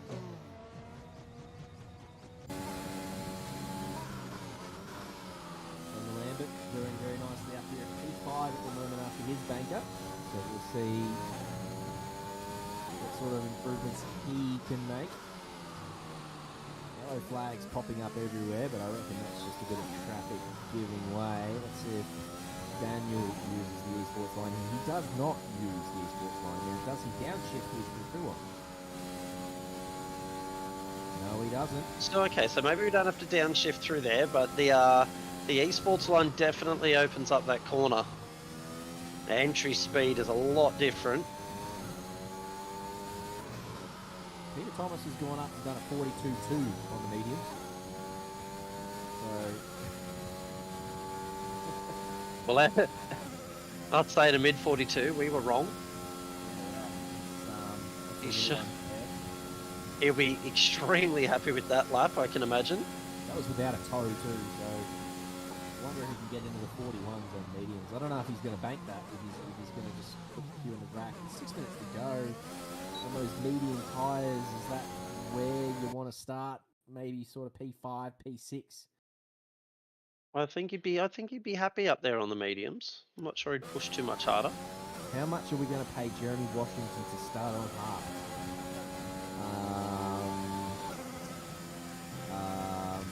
I will literally donate you $25 and... No, I was going to say strictly, but I don't know if you're for that. But just take my $25 and start on the hard. But the offer's there if you are.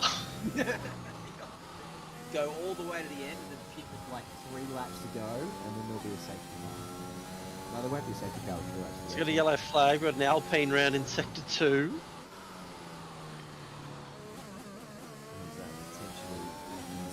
Small. Oh, Ethan Small's just jumped up to P8, so it'll be whoever his teammate is. Nick Randall.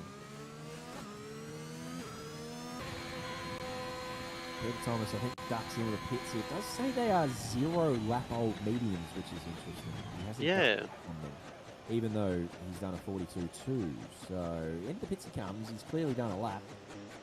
But I wonder if that is just a visual bug and he's done 0 laps, or if Codemasters actually hasn't given him any tyre degradation.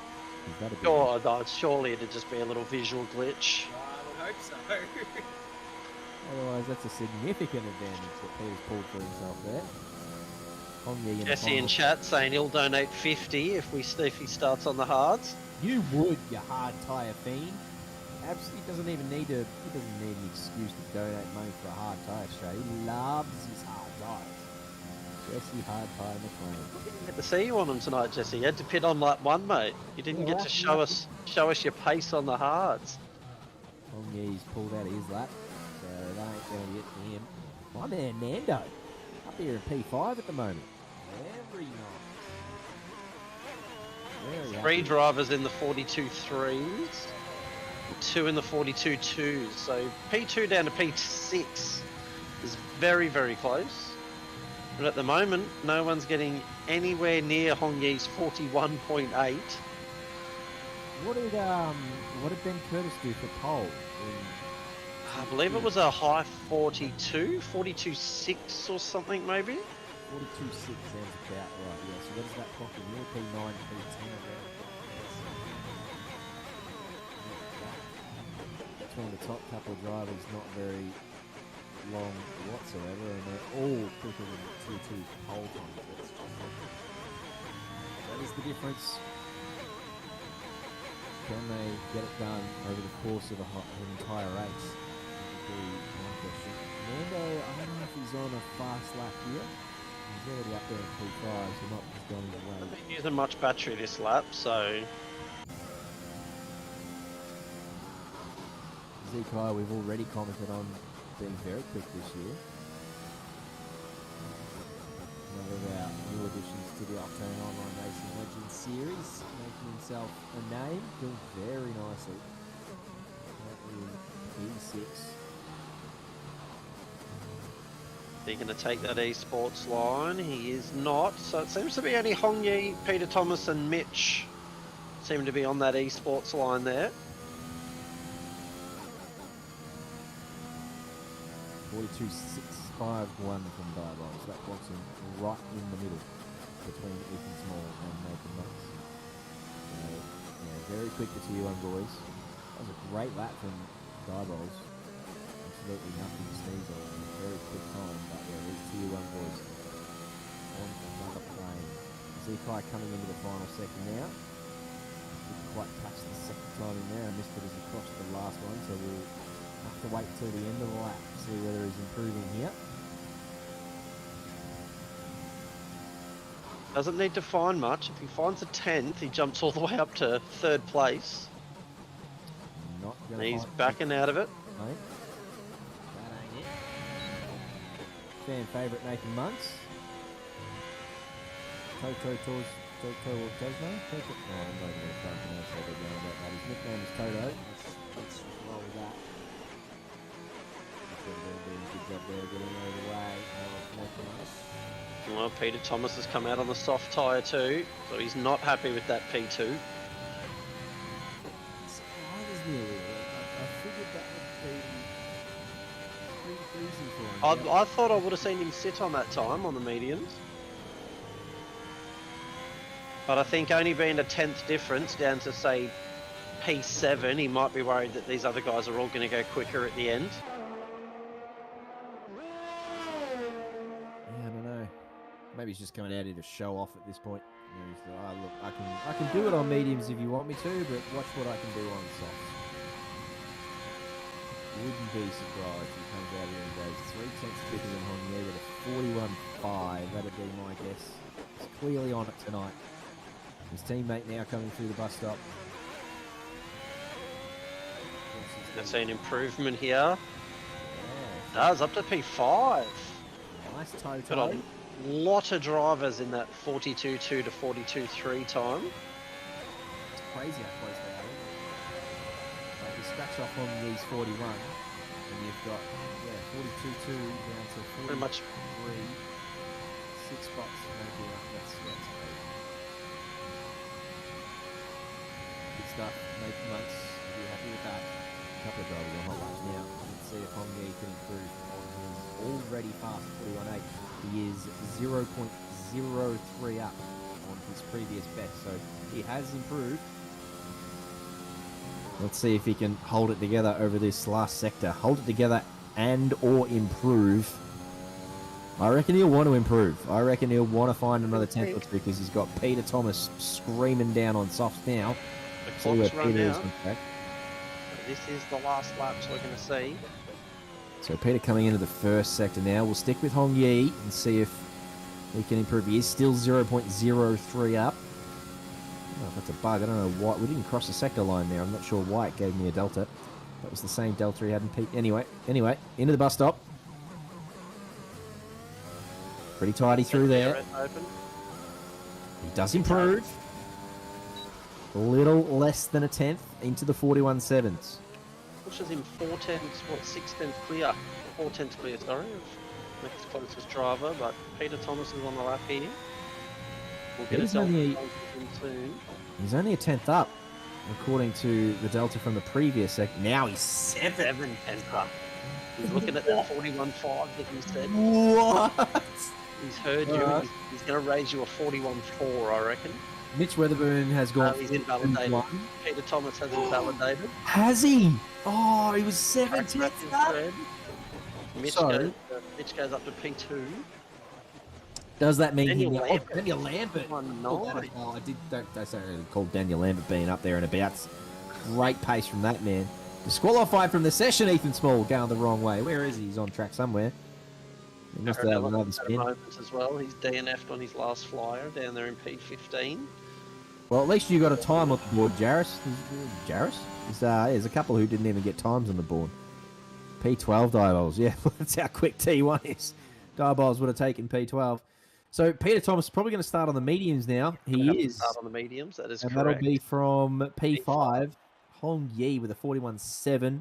Alex Bowen. Snuck in there at the end. What? He snuck into P2 with a 41.9. Daniel Lambert also in the 41.9s was P2 until Alex sort of barged in there and said, I'll have that. So Daniel Lambert will have to start from the second row. Mitch Weatherburn will join him in P4 with a 42.1. Peter Thomas, Kyle Jackson, Nathan Monks, and Muhammad Afan, 4, 5, 6, 7, and 8. And then it's Nando and Zekai Chu rounding out the top 10 with no more than 9/10 of a second all the way down to P12. Could you ask for anything more? I tell you what I could ask for more is a little bit of rain. So let me know if anyone's watching a stream of one of the Tier 1 boys or if anyone's got Jeff in his ear or anything. That looks like pretty clear blue skies for the start. But again, that's what it looked like in Tier 2. What is going on with the porpoising of the car in P3? Again, that car in P3's got the bass turned up.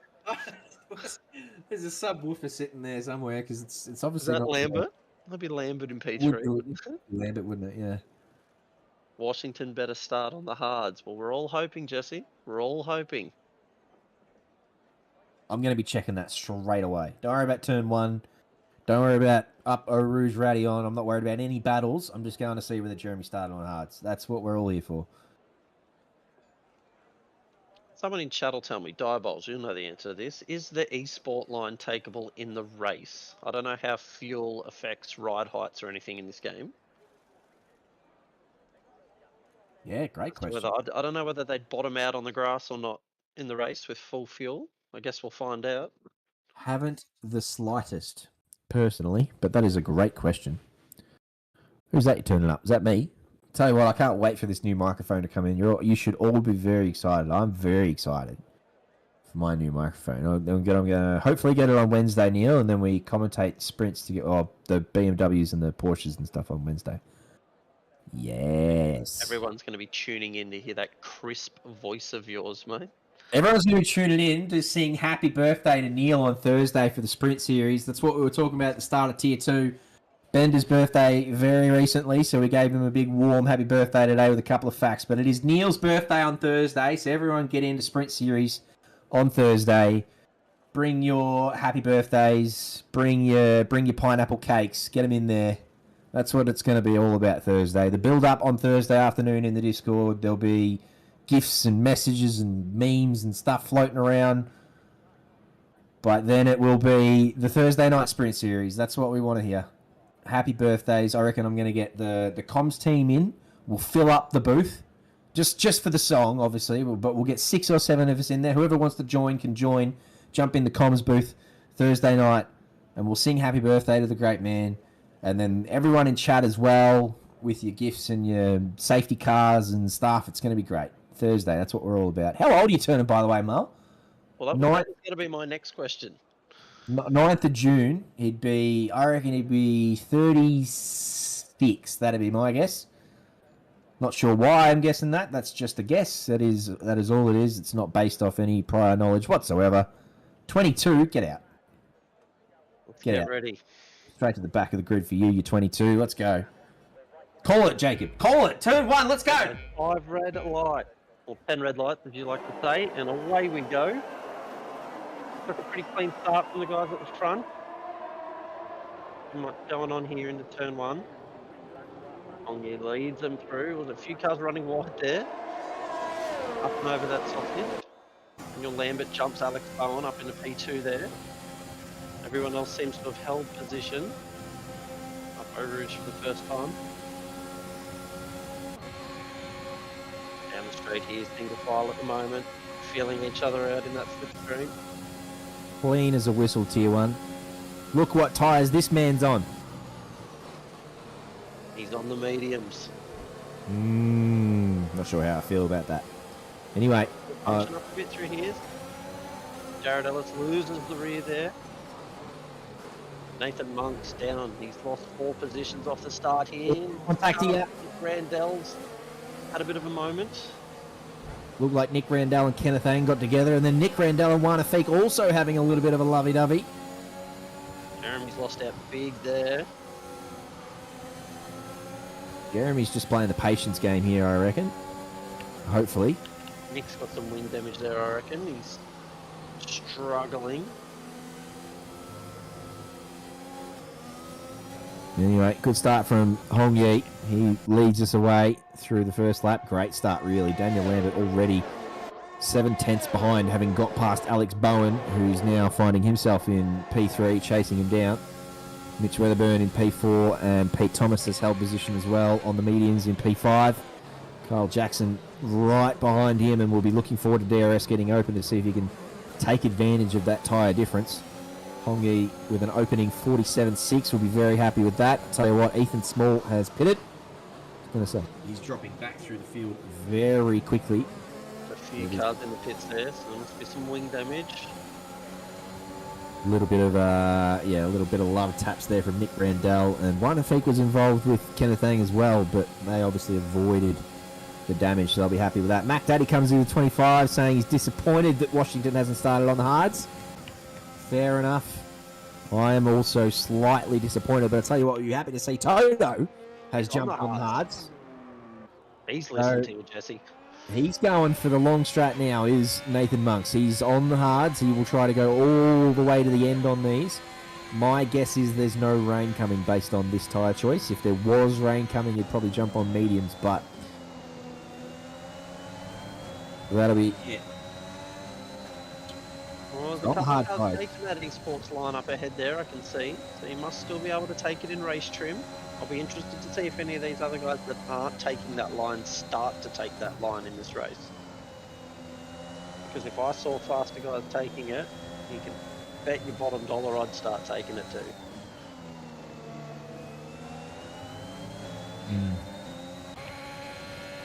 Peter Thomas not far off the back of Mitch Weatherburn here. Even on the medium tyres, he's clearly got the pace. Hong's broken that second to Daniel Lambert in P2 already, so he's back in. He's really trying to push to get outside of that DRS range early on. Tell you what, if he can break that DRS, he will have himself a good time out front. DRS opened this lap? Lap 3? Yes, It it is. should be. Yes, we should have DRS this lap. And That train effect. we're going to cross the detection line for the first time, so because it's enabled, I assume they get it now. Daniel has used all his battery to stay within range, and he does get it. So he will go zippity-doo-dah up behind Hong Yi. Probably not going to be close enough to push him, but Peter Thomas was pretty close to Mitch Weatherburn. Not close enough. Muhammad Afan looks to be close to Kyle Jackson. There's a couple of moves. Danny Wong has dropped back through the field there a little bit. Nando looks to have got 2 of them. There is yellows back here, though. I wonder what's happened. So we've got a McLaren around. Brian Tan's facing the wrong way It again. is indeed Brian Tan, who can't keep his car going straight this season. Unfortunate. Goodness gracious. I'd like this man to have a clean race. When it rains, it pours. Yeah, spot on. If Monk wins, I'll walk to work tomorrow. How far do you have to walk, Jesse? Just around the corner? Yeah, what? Yeah, how far? Nah, he lives in like country whoop New South Yeah, Wales or whatnot. He's not too far from me. Yeah, that's right. You two, Like an hour and a half or something from where I am. and I think he works on call, so he could be working anywhere up to 50 k's away or something, probably. Oh, that might be a fair bet. All right, I'm going to hold you to that. I'm going to hold you to that, indeed. I'm going to make you Snapchat the walk. Anyway, for now, Up the front here already. None of these guys can seem to close in on each other too much. yeah, all these guys such a similar pace and pretty clean and consistent drivers too. So I would expect some DRS trains to start opening up and just drivers tucking. I tell you what, Daniel Lambert has kept this gap to Hong Yi minimal. He is going to hold on to DRS. I don't know what Hong Yi's battery is like. 40% for Hong Yi. Lambert's used all his battery to keep up in these first 4 laps. Alex Bowen's still with plenty of battery left. He's going to have a look here. Thinks better of it. Smart decision. Who's going to be the first to make a move? Mitch Weatherburn's about 8/10 off the back of this pack.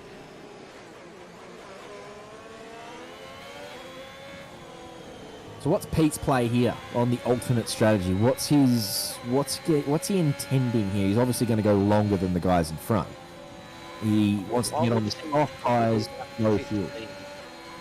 I would assume somewhere at lap 15 he's probably aiming to get to. Most of those guys on the softs in tier 2 were pitting around that 6 to 8.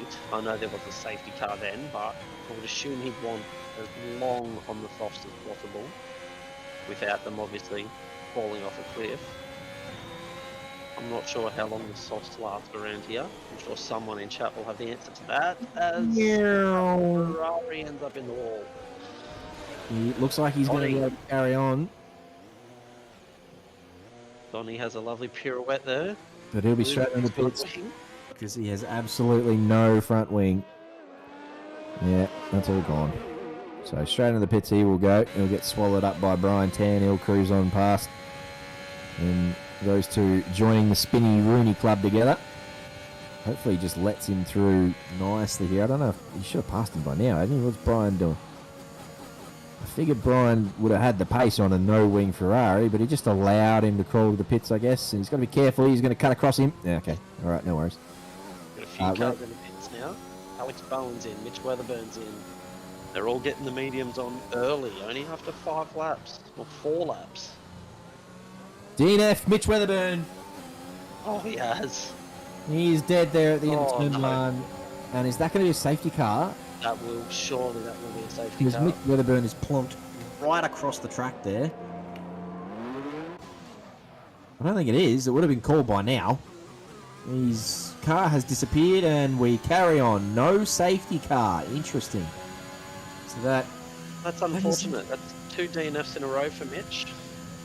I wonder how he's done that there at that spot in turn 1. Like, there's not a wall anywhere. He was on the track.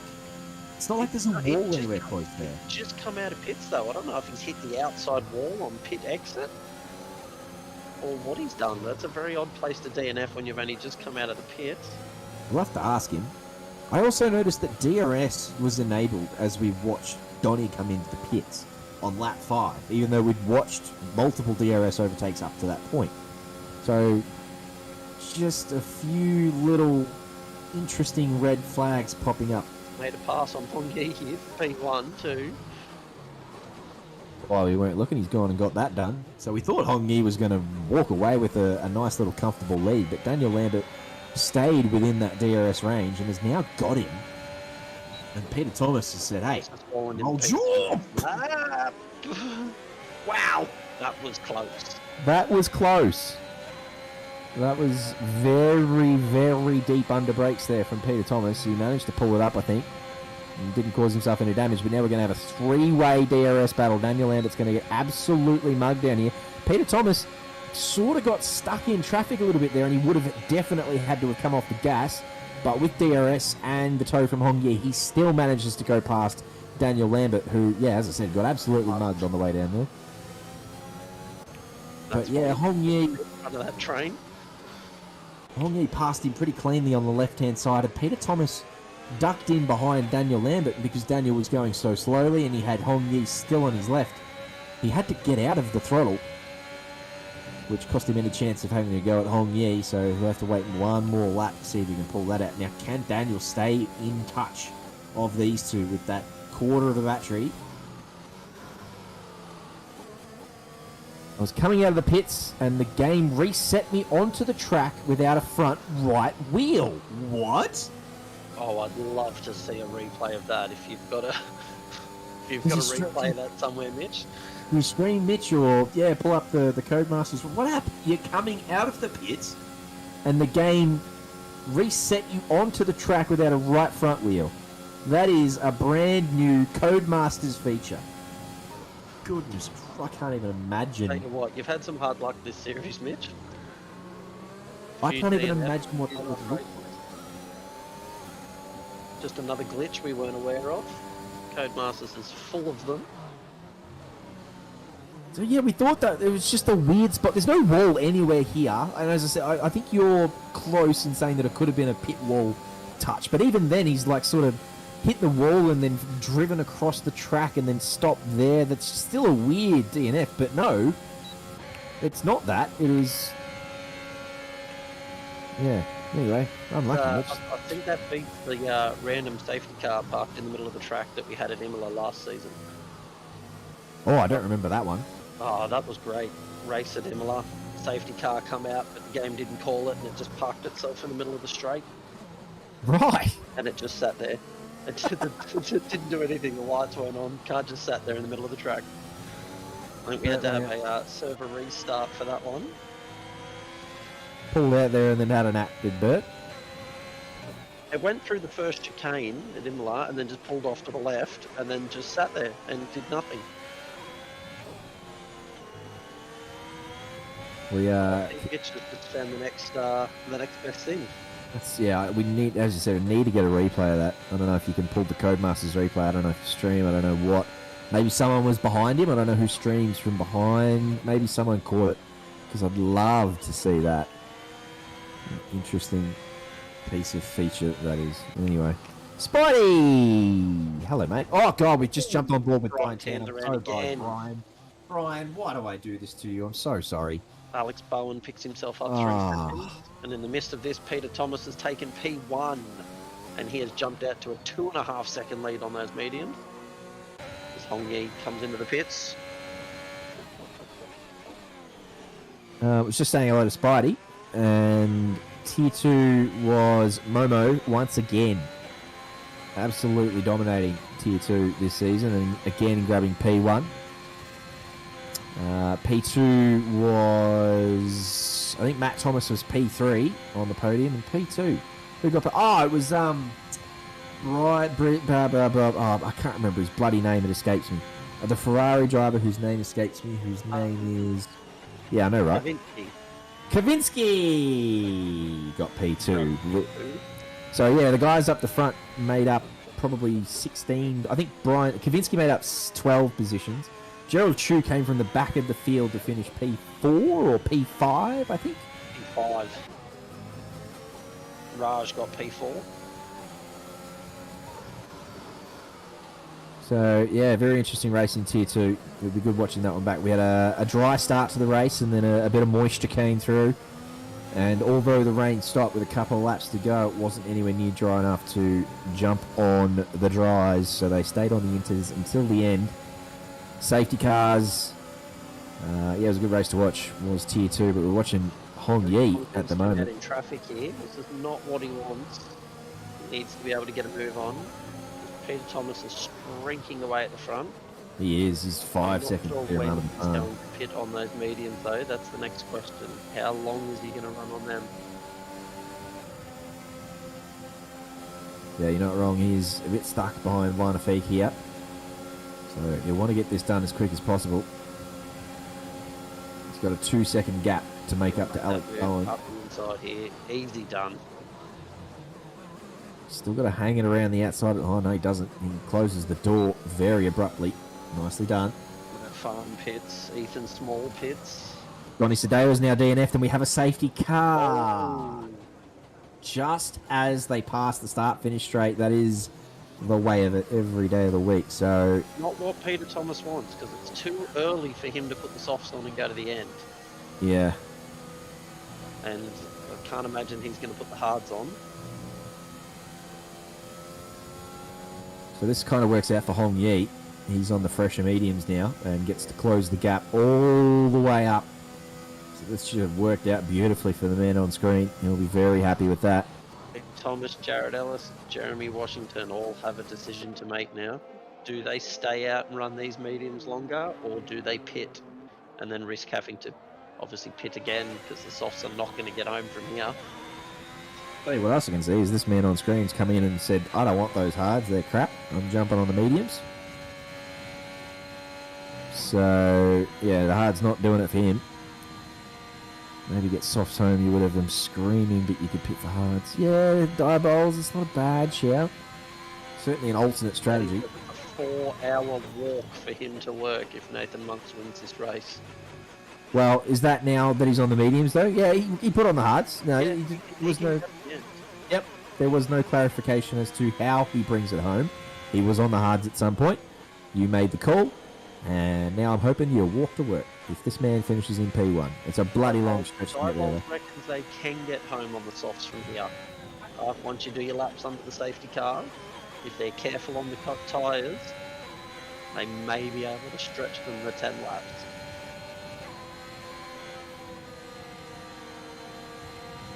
Well, I guess we're going to find out if Peter Thomas is in the pits. We'll see what tyre he puts on.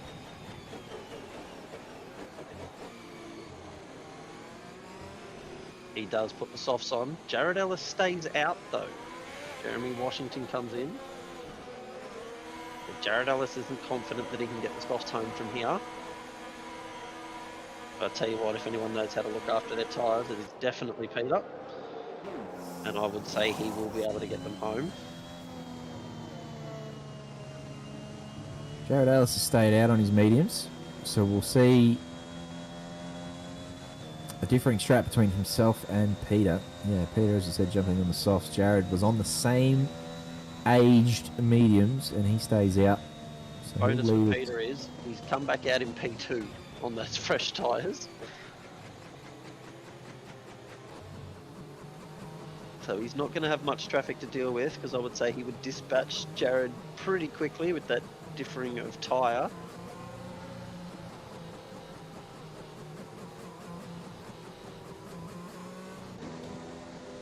I could drive to you, Jesse. Aren't you in Tamworth, if I remember correctly? I could be wrong. Out there in country land.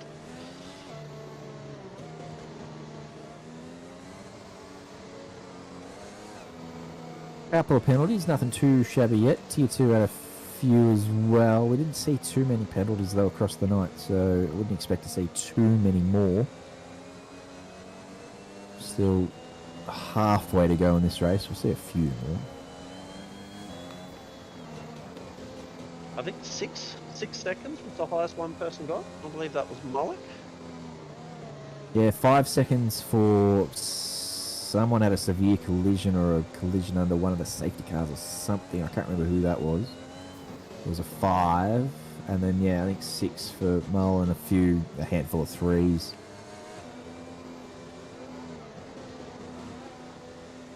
Jared pretty happy with his gains. Is the safety car going to come in this lap? Cars have caught up, but I think we may have gone too fast. I think we're maybe going to do one more lap under the safety car. No, they're all bunched up. I know you're right, because but honestly, just let it go. Let's get back to racing. Yeah, it looks like we're going to do one more lap. Yep. Yep. Bert's just happy cruising around out here.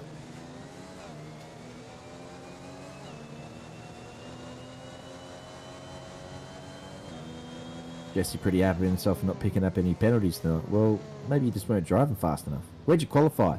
P16 or something. We couldn't believe it. We thought maybe you'd had a accident somewhere or something. And then I thought maybe you hadn't practiced at all because you'd done Bathurst.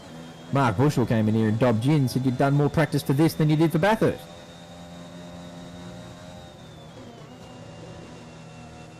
It's not driving fast enough. Gotta drive faster. Where are we next week? Hungary, didn't we say? Someone said Hungary, and I think someone said it's a regular as well, so another 50%. And then it was a Suzuka Sprint after that. That is a very tricky track to pass on, Hungary. Hungary, it always seems very slippery. It just seems like the track has no grip. It's a real weird one for me. It's a bogey track for me. Yeah, I'm not the biggest fan of Hungary, not because I don't enjoy the track. I really enjoy hot lapping the track. I think it's got an awesome flow. I love the second sector. But I just don't have good results there. So it's just not high up on my list. just yet. But I think there's definitely potential for Hungary because I love hot lapping the track. There's not many corners to find extra tenths in, but when you do, you seem to make 2 or 3 tenths at a time. So it's just a very flowy track. There's not a lot of time to move, not a lot of time to breathe between corners. Especially, as I said, especially in that second sector, it's basically left, right, left, right, left, right, left, right, all one after each other. I have not had any time for Hungary since we had that wet BMW race there.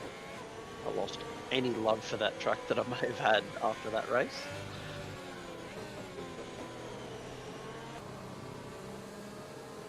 Surely this safety car, there he is, safety car in this lap.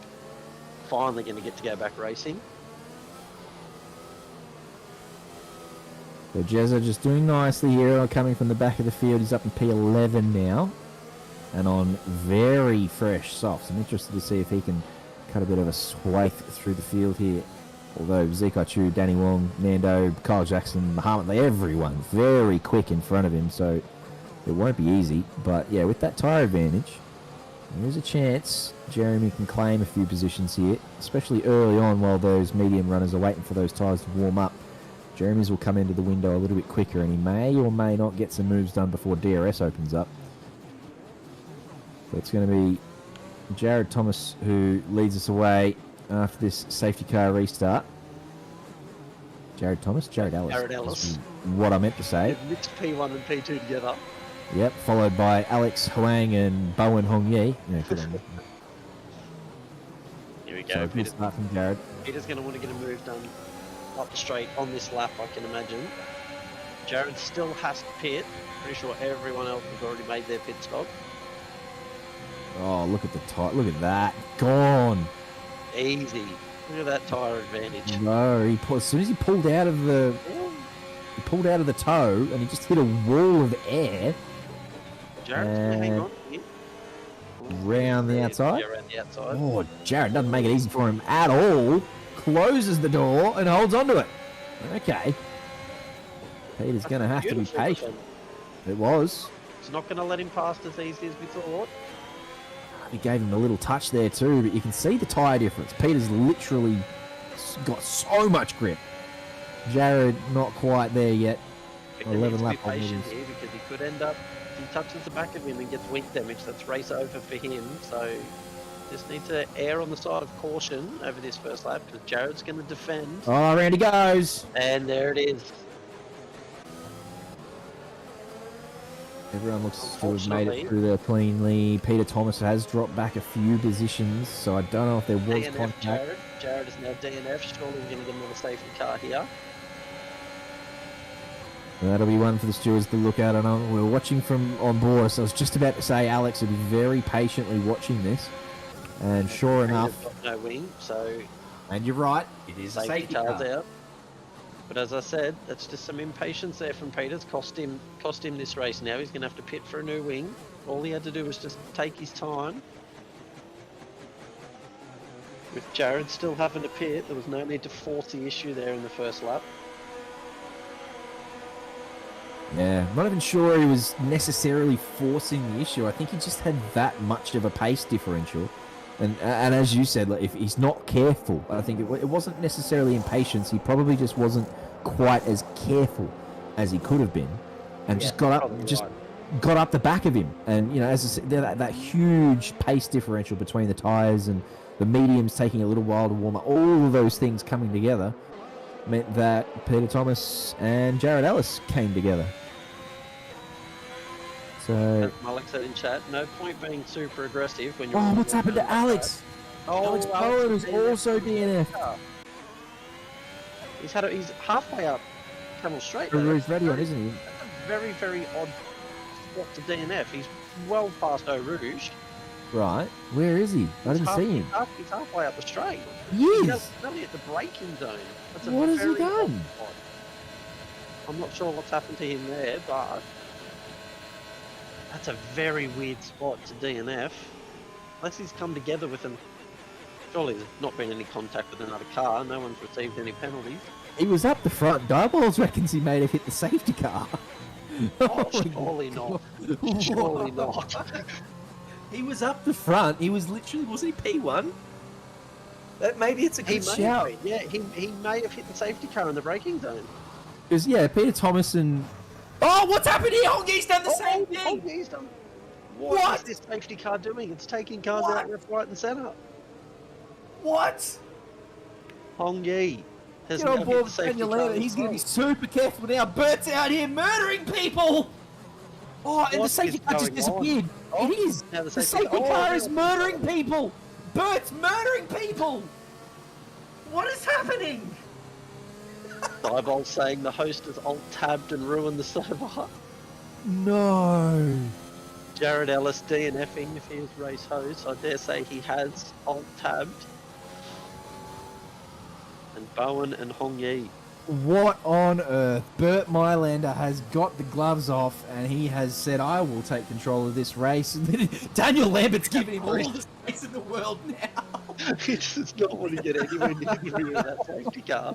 He'll take the penalty for sitting too far behind. Oh, what a scenario. So what We're do not you even coming do? in. We're doing another lap. For some What do you weird do reason. in this situation here? I wouldn't want to be Mull or Deckers or someone who has to admin this crap because now... Oh, he's nearly done it again. Look at that. Daniel Safety nearly car.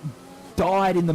Oh, this is I don't know actually- if the safety car's lagging or if the server. Sure, it wouldn't be a server thing. Surely it's just a game glitch. This is And this safety actually... car is all over the place. I mean, I know this is hilarious for everyone in chat, and Jacob and I are having a bit of a giggle here, but this is... Elite Alex is saying safety car teleportation has cost him. So Yeah. he has hit the safety car. It is extremely funny for us, but it is ridiculously frustrating for Hongi and Alex, who have now DNF'd because of no fault of their own. Look, this is where Alex would have just teleported straight into the back of the safety car. Oh, what is this? Great call from you, Molds. Molds? I don't know how to pronounce it, but you've said Bugmasters. I like that. That's perfect. Daniel's got to be so careful here because this car has teleported a couple times on him as well. So Deckers is adamant that it's just an alt tab issue from the host. Yeah, and did dive backwards a little bit there. I mean, yeah. Oh, What do you do though? There's nothing you can do about it now. yeah. I don't know. Does this have championship implications? I mean, I feel for Jared. Like, this is his first time race host, and you know, there's obviously a lot of things that are involved in that. So I'm not pinning the finger, not squarely pointing at him. No. You know, there's a lot, and you can't try and predict Bugmaster's stuff. It's Nathan's now DNF'd as well. He's Now dead. Dead. I don't know what's happened to him. There's multiple DNFs. Oh, now everyone's dead. no, Daniel's okay. dead. Nick Randall's dead. Jeremy Washington's dead. Dead. I think surely we're going to restart dead, here. I think we're going to get a... Because with we're all gonna these get a with all these DNFs, well, safety car in this lap. in this Safety lap, car is in this lap. There Kenneth is only Ang in two the lead cars of the left. race. There is 2 cars left on track. That's all right. No, That's now there's one. still dead. My work here is done. I dare say we're getting a race restart. Oh dear. All right. So what is it? A 25% or a 50? Custom So- grid from the start of the safety car is a good idea. Someone Yeah, I answer don't- this, Deckers. Cars that DNF'd before this safety car glitch, do they get to restart the race? Or do they stay DNF'd? Nice work, Kenneth Ang. Winner, you are the sole survivor. You are the last man standing. You are the Game of Thrones champion. You are PUBG's chicken dinner. You are the last one on the track before Bert Mylander said, I've had enough of murdering everyone. Kenneth, you are the winner tonight of, Code Bugmasters Death Rally. Give Kenneth his 25 points. What have we get something new every week. Honestly, we get something unreal to spectate every week. So Decker's confirming if you DNF'd before the safety car, you will stay DNF'd. Yeah, that makes sense. Fair. That's fair. I agree with Yep. that. I think it's just a literally just a custom grid, 25% race from when the safety car came out. Jesse's blaming you in chat, mate, saying you cursed What? that race. It's stuffed. I had nothing to do with it. No, I'm just here commenting on what I see. The curse is not real. There's oh, someone described it beautifully actually earlier on this week. Can't remember who it was. I'll go pull that up. Something about fairies, curse fairies or something. I thought it was funny. Makes sense. Oh, wowee. This race has been full of bugs I've never seen in this game before. Yeah, what was the one we had last race that we'd never seen before? There's new ones every week, honestly. I think with it being so close to the new game coming out, they've probably given up on updating this game. I could be wrong, but No, you're probably right. And that's the crap part of it, right? Like, it took them a whole year to get it to this point, and it's still full of shit. Like, honestly, what have you got to do? Stop releasing $120 games that aren't ready for the public, and then saying, yeah, we'll patch it all out and we'll make it all better and blah, blah, blah. And like, like we're nearly up to the next game, and it's still doing this crap. Goodness gracious. problem is they patch one thing, they break 3 others. Yeah.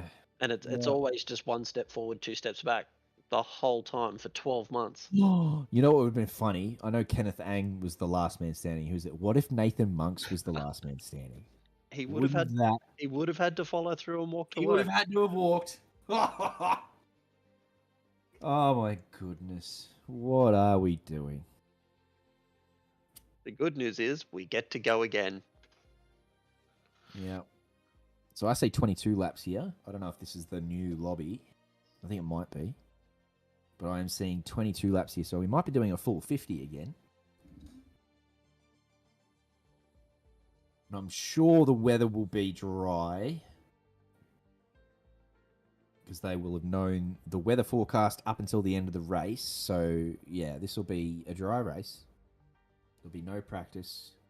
They'll remove that qualifying session. Yeah, Okay, it'll be a custom grid. There'll be a bit to edit here yet. Just be patient.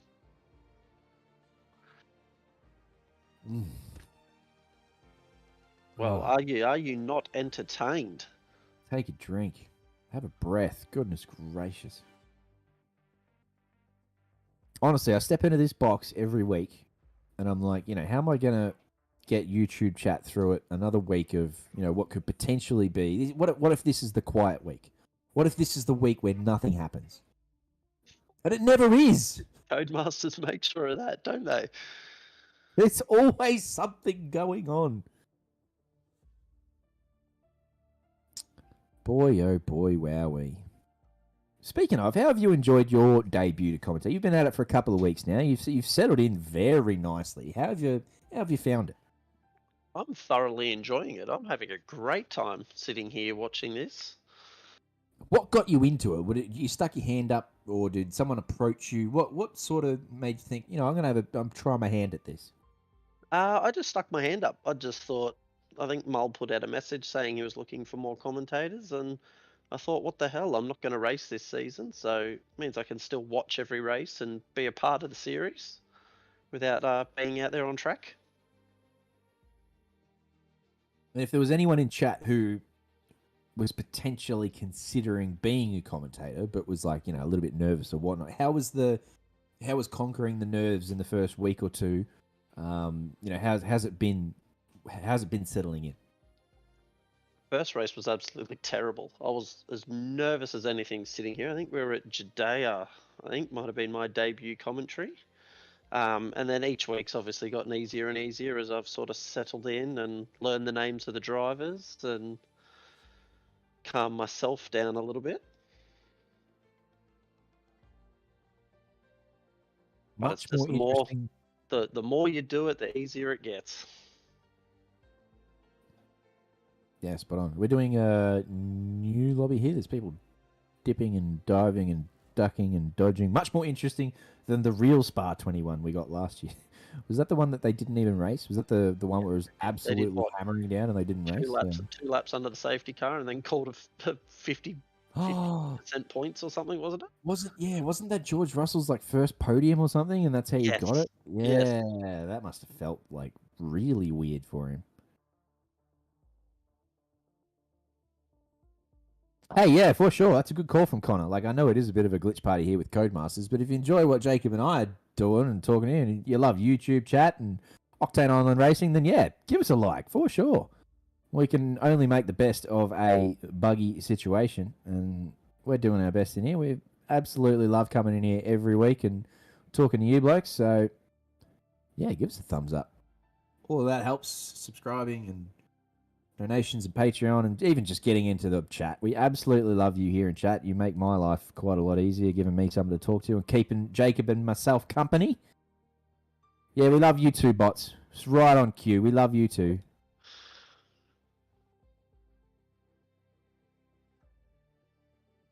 All right, I reckon I'm gonna have to Find their new lobby. which lobbies here somehow. Alex Bowen's in multiplayer. Let's see if I can click on him. I actually had problems with this before, so I might have to get Mel. I don't know where Mel is. Oh, hang on. Are people rejoining? Surely we don't rejoin this lobby though. Is that seems like a red flag?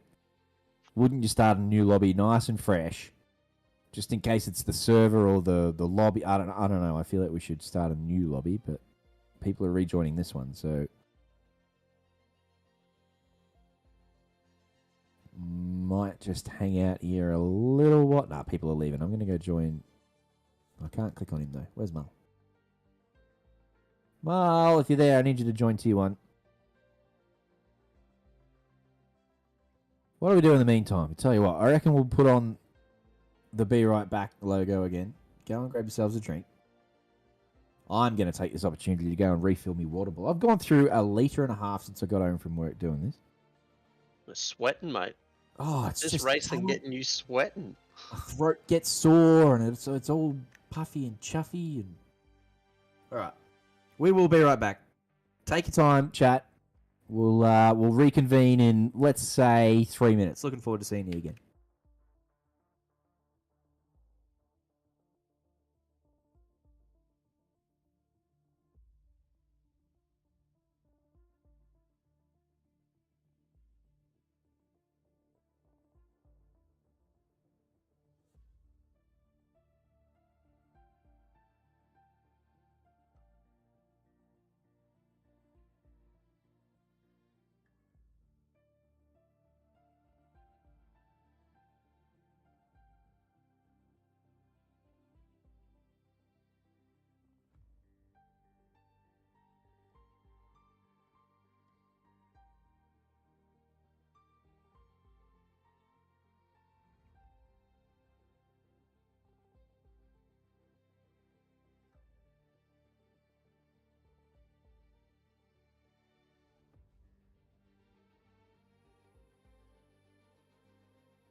Righto.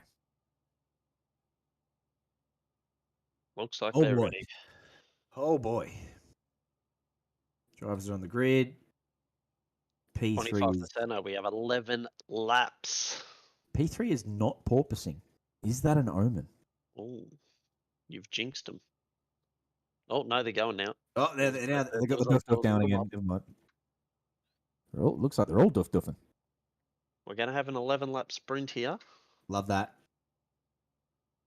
And I love that we restarted in the same. It's probably the best way to go about it. Couldn't imagine a better way to go about it. This is it's actually going to be really exciting now.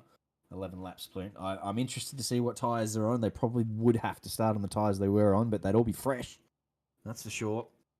So if you were looking for an exciting way to finish Tier 1, this is just about as good as it's going to get. Still the chance for a safety car and stuff, but I mean, for now, that's about as exciting as a race start you could possibly hope for. A mixed up grid. All on fresh. Mixed tyre strats. Everyone obviously still getting their stuff together, but they have to reset their setups, make sure they're on the correct tyres that they were supposed to be on, blah, blah, blah. So there's just a slight delay here at the moment, but yeah, this is going to be a very exciting 11 laps. Here we go. Countdown's on. Jesse trying to curse me. Well, I wasn't going to curse it. Jacob's the one who called the race start last time. He's the cursor. Which means he's going to take this one away as well in 10 We'll seconds. have another crack. Have another go. 7 seconds.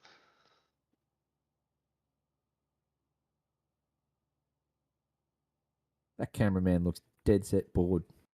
How could you be? Here we go. 2, 4, 6, 8, and 10. And away we go.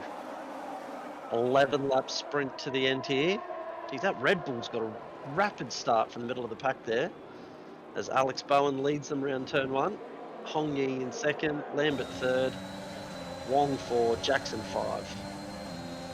Heading up Eau Rouge again. Looks like they're all on the soft tyres, so they maybe all got free choice of tyre.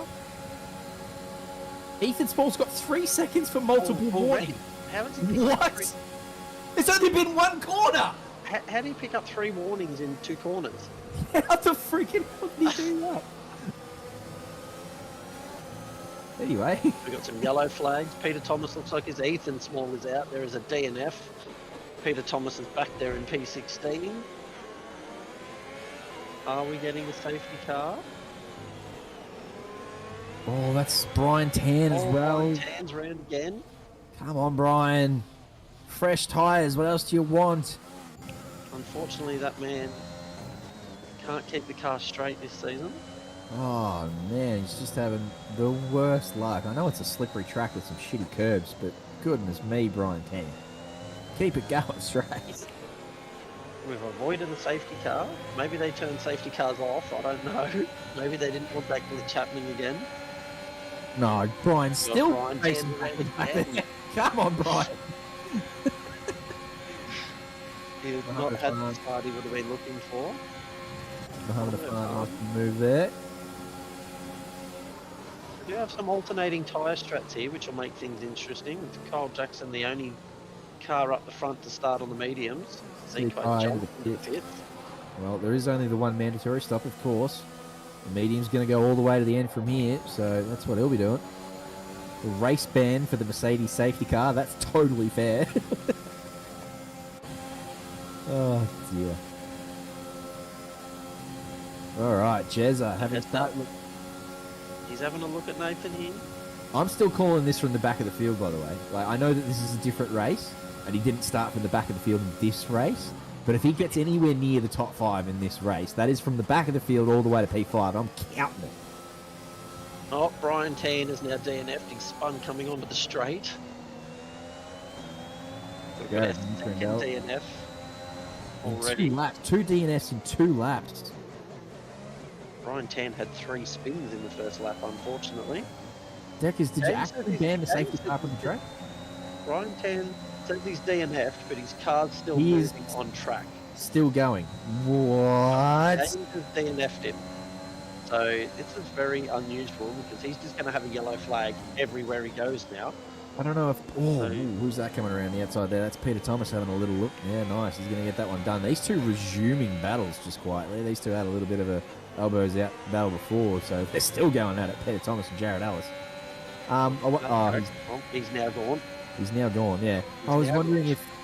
And I don't think Brian's the sort to do this, but I was wondering if he just rage quit and therefore his AI took over and yellow flagged him and do anything. I don't know if that's a thing. But that doesn't sound like Brian tend to do that, so...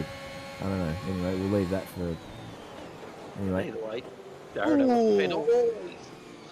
That is deep. To... Got DRS enabled though. So Hong Ying's going to be having a look at Alex Bowen here. There'll be plenty having a look. There's plenty of cars within DRS of each other, especially back through the middle of the field there. Top three have broken DRS from P4. The rest are all extremely close. Looks like Jez is going to get one done here on Kyle Jackson. Up the inside he goes, up into P6 from the back of the field. He's loving life. Diabolds will be in chat. He will be supporting Jeremy. He'll give his hit. He'll be wanting him to do as well as possible. The Aston Martin teammates getting around each other. Toto doing very nicely up here. He's got plenty of fan favourites as well in chat. Someone explain why we're calling him Toto, by the way. I love it. It's a great nickname, great ring to it. We obviously love Toto Wolff, but is that because he looks like Toto, or does he behave like Toto? Does he throw his headphones around? What's the go there? Why are we calling Nathan Toto? I like it, but I'd like to know the reason. Peter Thomas still here in 9th place. Started on those mediums. So yeah, as you said, are these the tyres they were on pre-safety car, or have they gotten literally... No, because most of the field was on mediums, I thought. So I think they've had free choice of tyre. So how long do the softs last in 25% race? Are these medium tyre guys going to pit like literally lap 2, lap 3 and get on those softs? I would assume the softs would have went to the end from pretty much lap 3 onwards. You'd want to be on the softs as long as possible, so I would have thought that we'd see them duck in if that's what they wanted to do, is just get that mandatory out of the way and then jump on the softs, but that's not the case. I mean, Muhammad Afan and Zekai Chu, I think Zekai Chu had a bit of wing damage. That's the reason why he was in the pits. He's there at the back of the field, but I mean, yeah, anyway. Ethan says in chat they had free choice of everything. So Peter Thomas up the back of Nick Randall here. Looks like he's going to get this one done pretty comfortably. That's with the tyre difference too, by the way. Nicely done. Around the outside he will go. He will make that stick. Got 3.5 seconds to make up to Kyle Jackson though. Nathan Monk's gamer tag is Total Awesome. Totally awesome. Alright, I like it. Alright, it's got absolutely nothing to do with Toto Wolff. Yeah, no, that's awesome. I rate it. Yeah, I just thought it had something to do with Toto Wolff, and I was interested to know what it was, but it's nothing to do. It's just totally awesome. Is Nathan Monk's up here in P4. Doing very nicely. Although I tell you what, he's got grid jokes behind him. Go and follow this man's Instagram. Grid jokes makes F1 memes, and they are pretty funny. Smack bang in the middle of the current F1 season. This man's work has been, I was going to say flawless. There's been a couple of hit and misses, but he's pretty good most of the time.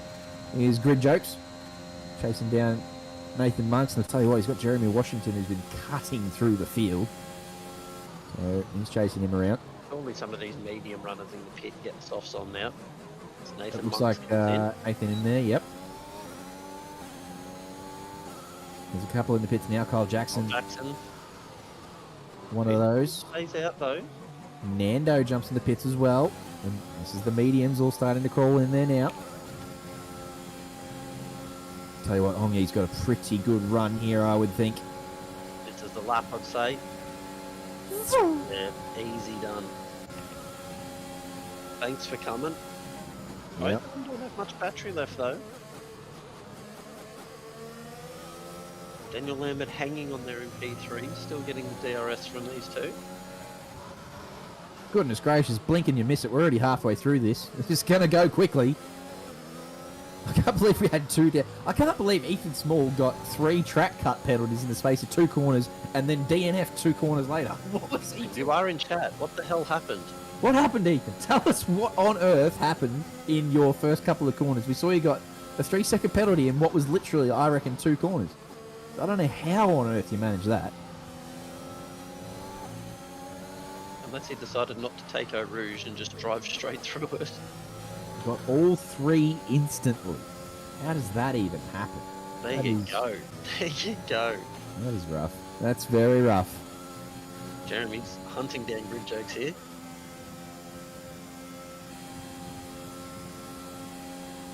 Yep, he's within DRS, just got to stay in range.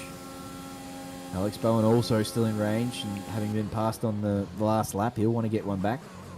Hongi's pitted, so he'll get him for sure. Hey, there is tiered 2 DRS zones here. There's one on this straight here. I forgot about this one. This tiny little DRS burst you get Tiny here. little main straight. Doesn't really do much. Does absolutely bugger all, really, other than hurt your braking into turn 1.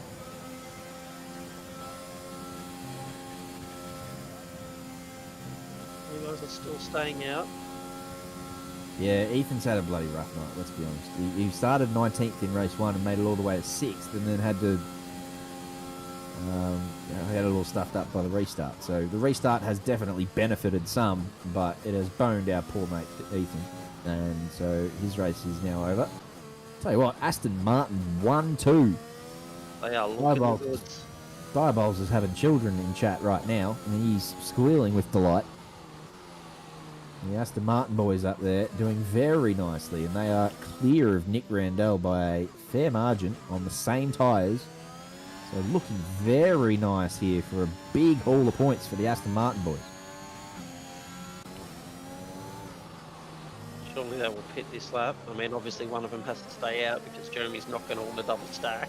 But I would expect to see Alex Bowen in this lap. Not a lot of esports line happening now. I don't know if that's because those guys have DNF'd or they're just not seeing it anymore. They're just not willing to risk it. There was only a few guys taking it in the race. Feet picks up 3 seconds. I'm half surprised we haven't seen Burt Mylander driving around the track backwards at this point. Just helping himself. Just pops out of nowhere. Alex is in the pits. Jeremy doesn't want a double stack, so he will go for one more lap. Which puts him into the lead of the race. Out of context success posting, the man has gone from the back of the field to the very front of it and is currently leading the Spa Grand Prix with 4 laps to go. This would be a monumental win if somehow he manages to grab it. Got a good gap up to P2 at the moment, so he can put in a clean lap, get that pit stop done. Hong Ying's making light work of Kenneth up this straight. And Alex has just come out of the pits and will join in this battle pretty shortly.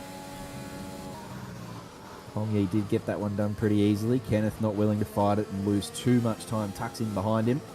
And then through sector 2 they will go. Let's see if Alex Bowen can get past these two, because this is going to hurt him. If Jeremy gets into the pits quick enough, gets that pit stop right, Jeremy might overcut him because Alex has come into a bit of traffic here. He hasn't lost any time yet, but now that he's closed up to the back of Kenneth, you would expect Kenneth to just hold him up a little bit. Does this give Jeremy Washington the lead of the race? It will be a very interesting watch as they come across the line. I think Hong Yi will still get out in front of him. Depends how quick he is into that pit entry.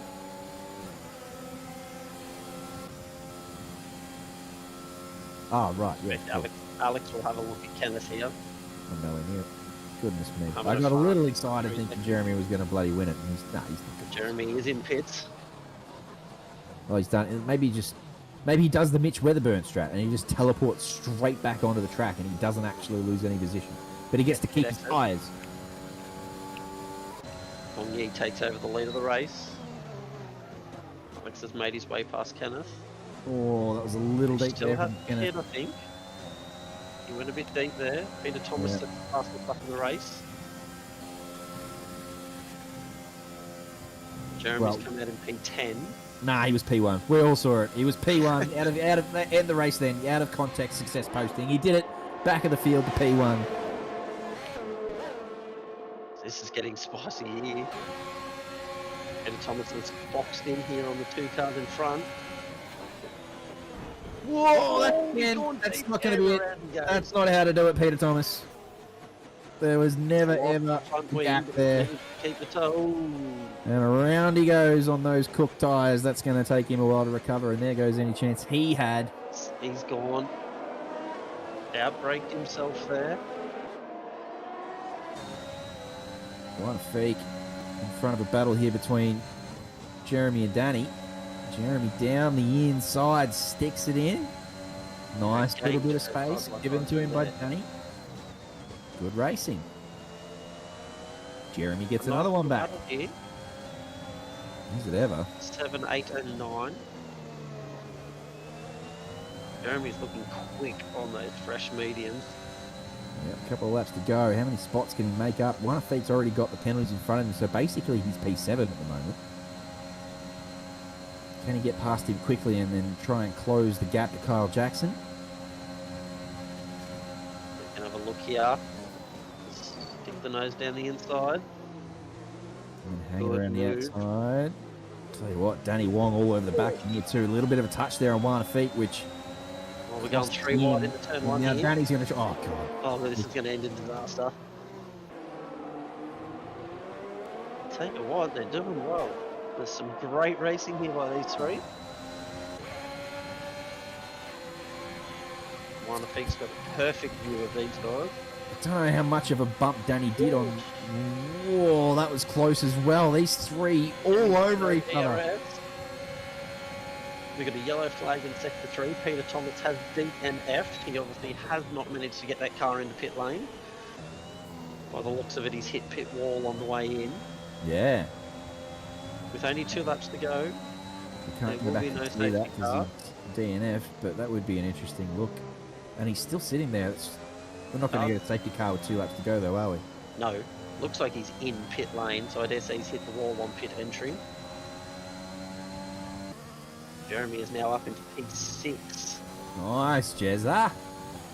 And on those fresh softs, he'd probably hold on to those spots, I would reckon. Alex Bowen's still trying to close the gap to Hong Yi, but Hong Yi's looking very pacey out the front there. We'll stick with this battle here between Danny Wong and Wana Feet. Jeremy's already pulled 1.5 seconds on these guys, so he's definitely got the pace on that fresh rubber. Gonna get the run on him here as well. Easy done. Zip straight past him. Wana Feet will have to let that one go, I would suggest, although he's not done. Got all up in the back of Danny Wong's diffuser there and pulled out of it. So Danny holds the position, does well, consolidates, moves away, and he'll be in P7. So we'll jump back to the front on the penultimate lap. Is it going to be Alex Bowen chasing down Hong Yi here? It doesn't look like he got a good run out of... Got no battery though, neither of them are out. Hong Yi's out. Gonna have a look here. Oh, is he? But these are the games you need to play. See, coming onto the last lap, Alex Bowen just needs to sit behind him because he wants the DRS on the last lap. On the last lap, yes, good call. That's why you're here in the booth. Astute commentary from you. Very sharp observation. Alex Bowen closing the gap there, but not sending it. Very intelligent driving, knowing that he wants DRS on the last lap. Great call, Jacob. As long as he can stay close enough, no mistakes. Save your battery. A good battle here. Nando's joined this battle here for P7. Whoa! Oh, that could have ended disaster, but he's managed to keep it out of the wall and out of Danny Wong, so good driving from my man Nando. Nick Randell's joining in here too. Getting very spicy for P7. I thought Danny Wong got past Wanafeek, so clearly He runs wide there. Got one back, or Danny's made a mistake. I think Danny might have made a mistake, which is what has allowed Nick Randell and Nando to close this gap. So, great four-wheel battle here. I just want to jump back on board because Alex Bowen looks to be closing this gap. This will be it. He's going to get it done. He'll open up the DRS here. Make sure he's nice and close into turn 1. But we've got Kenneth Rand in Sector 3. Alex Yeah. needs a good run out of Turn 1 here. Let's see how he goes. He's Little going cross up on the to exit. drain the battery. Whoa! What? He just closed that gap out of nowhere, and then Hong Yi sort of... What 5 happened there? Something's going on. Jared Ellis has picked up a 5-second penalty for corner cutting. That looks super interesting. It almost looked like Hong Yi got like totally off the gas. And now he's just let... I don't know if that was the DRS being powerful, but it looked like he let him past there too. Am I the only person who saw that coming out of turn 1? It looked like Hong Yi... It did get very weird there. It looked like Hong Yi sort of backed off throttle or something. I don't know. And then Alex almost hit him. Like, I don't know if he was backing off to try and Alex would go past before the DRS detection zone. Trying to play a bit of DRS chicken, you Yeah. reckon? But I also noticed up that straight, Alex... Oh! Oh, round Jared goes. Trying to get up the inside of Nando there, and Nando not leaving him a great deal of space, but probably not really a corner to be doing that either. So Jared coming off second best and doing a few little laps. Flip back onto Alex Bowen. I think I saw a red fuel tank on his car. Oh. It is Oh. red. Whoa. I mean, surely he gets it home from here, but We have seen Cutting this it story close. before. this brings back nightmares of Monaco. Oh, no. You've got the audio. You'll tell us if he comes out of the revs. Looks like he's going to get it home. I think he is going to get through the bus red stop. as well, so they've timed their fuel perfectly. Great racing from these two. Really quick pace in qualifying. Managed to avoid all the carnage. It'll be Alex Bowen, P1. The boy from Repugnant comes home first. Hong Yi in P2 with a great battle within 6/10 across the finish line. That is as close as it gets. Daniel Lambert has been very strong all season, and that is a well-deserved podium. Nathan Monks, Toto Otosmo goes a P4. Nice work. That is totally awesome from you, Nathan. Kyle Jackson, Daniel Lambert's Williams teammate, will bring home P5. Jeremy Washington is my driver of the day from either of the two tiers. From the back of the field all the way to the front. In fact, he can share it with Gerald Chew. Gerald Chew and Jeremy Washington, your two drivers of the night. Decker's saying driver of the day, safety car. Bert Mylander getting driver of the day. I don't know how I feel about that. Certainly the most entertaining driver of the day was the safety car. Danny Wong grabbed P7, and we'll grab you the rest of the leaderboard when we get to it. But wowee, as I said before, I keep coming in here thinking we can't top last week. Can we? Surely not. Nathan Monks for driver of the day. Totally awesome. Gets your Codemasters driver of the day. Tell you what, that 11 laps went quick. Doesn't it? They go quick, don't they? Yeah, I like That flew by. the 225s, the sprint races. They're always awesome. I like those because they zip by and there's always plenty of action, and then it's over and then it go again. Nice work, Alex Bowen. P1. Not his first race win, and certainly not to be the last. Great work up there in P1. Hong Yi again up on the podium. Another very fast driver here in Octane Online Racing. Again, flexing his muscles. They started 1, 2, 3 on the grid, and they came home 1, 2, and 3. It is Alex Bowen, Hong Yi Huang, and Daniel Lambert on the podium this evening. Nathan Monks, totally awesome from P12. Kyle Jackson, Jeremy Washington, and Danny Wong are 5, 6, and 7, with Nick Randell coming from P13 to plonk himself in P8. Nando, Zekai Chu, Mohammed Afan, Kenneth Ang, Jared Ellis, unfortunately going around there at the end, costing himself a handful of positions. Juan Afik, Peter Thomas with the purple lap, but a DNF up the inside there. Brian Tan, unfortunately, spent more laps going backwards than he did forwards. And Ethan Small, a very unlucky night for him. Very nice positions in the first race, but then just didn't quite get it done in the second. So that is the end of Tier 1. Goodness gracious. I can't stress enough how exciting Tier 1 manages to do every week after Tier 2, which is also very exciting. We got there. We got there in the end. We can all breathe now. Oh, I am. I'm going to go... What? Are we going another one?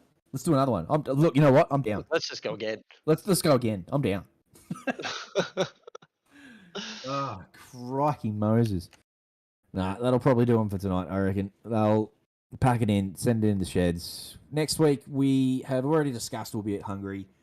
It'll be a 50% race there. This week, obviously on Wednesday night, we've got the Porsche Cup Series and the BMW Series for ACC. And then we've got the big fella's birthday on Thursday. Malik on the 9th of June will celebrate his 47th birthday, or his 22nd according to him. And we'll get into chat. We'll sing him happy birthday. Please join us in YouTube chat. Send your emojis and whatnot. Let him know. Until then, he's been Jacob Weatherburn. Thank you, my friend. Thank you very much for having me again. It's always a pleasure. Join me every bloody week, mate. You're a gun. And I'm Jamie Conboy. It's been a pleasure. We love you, chat. Thank you, YouTube. We will see you on Wednesday night.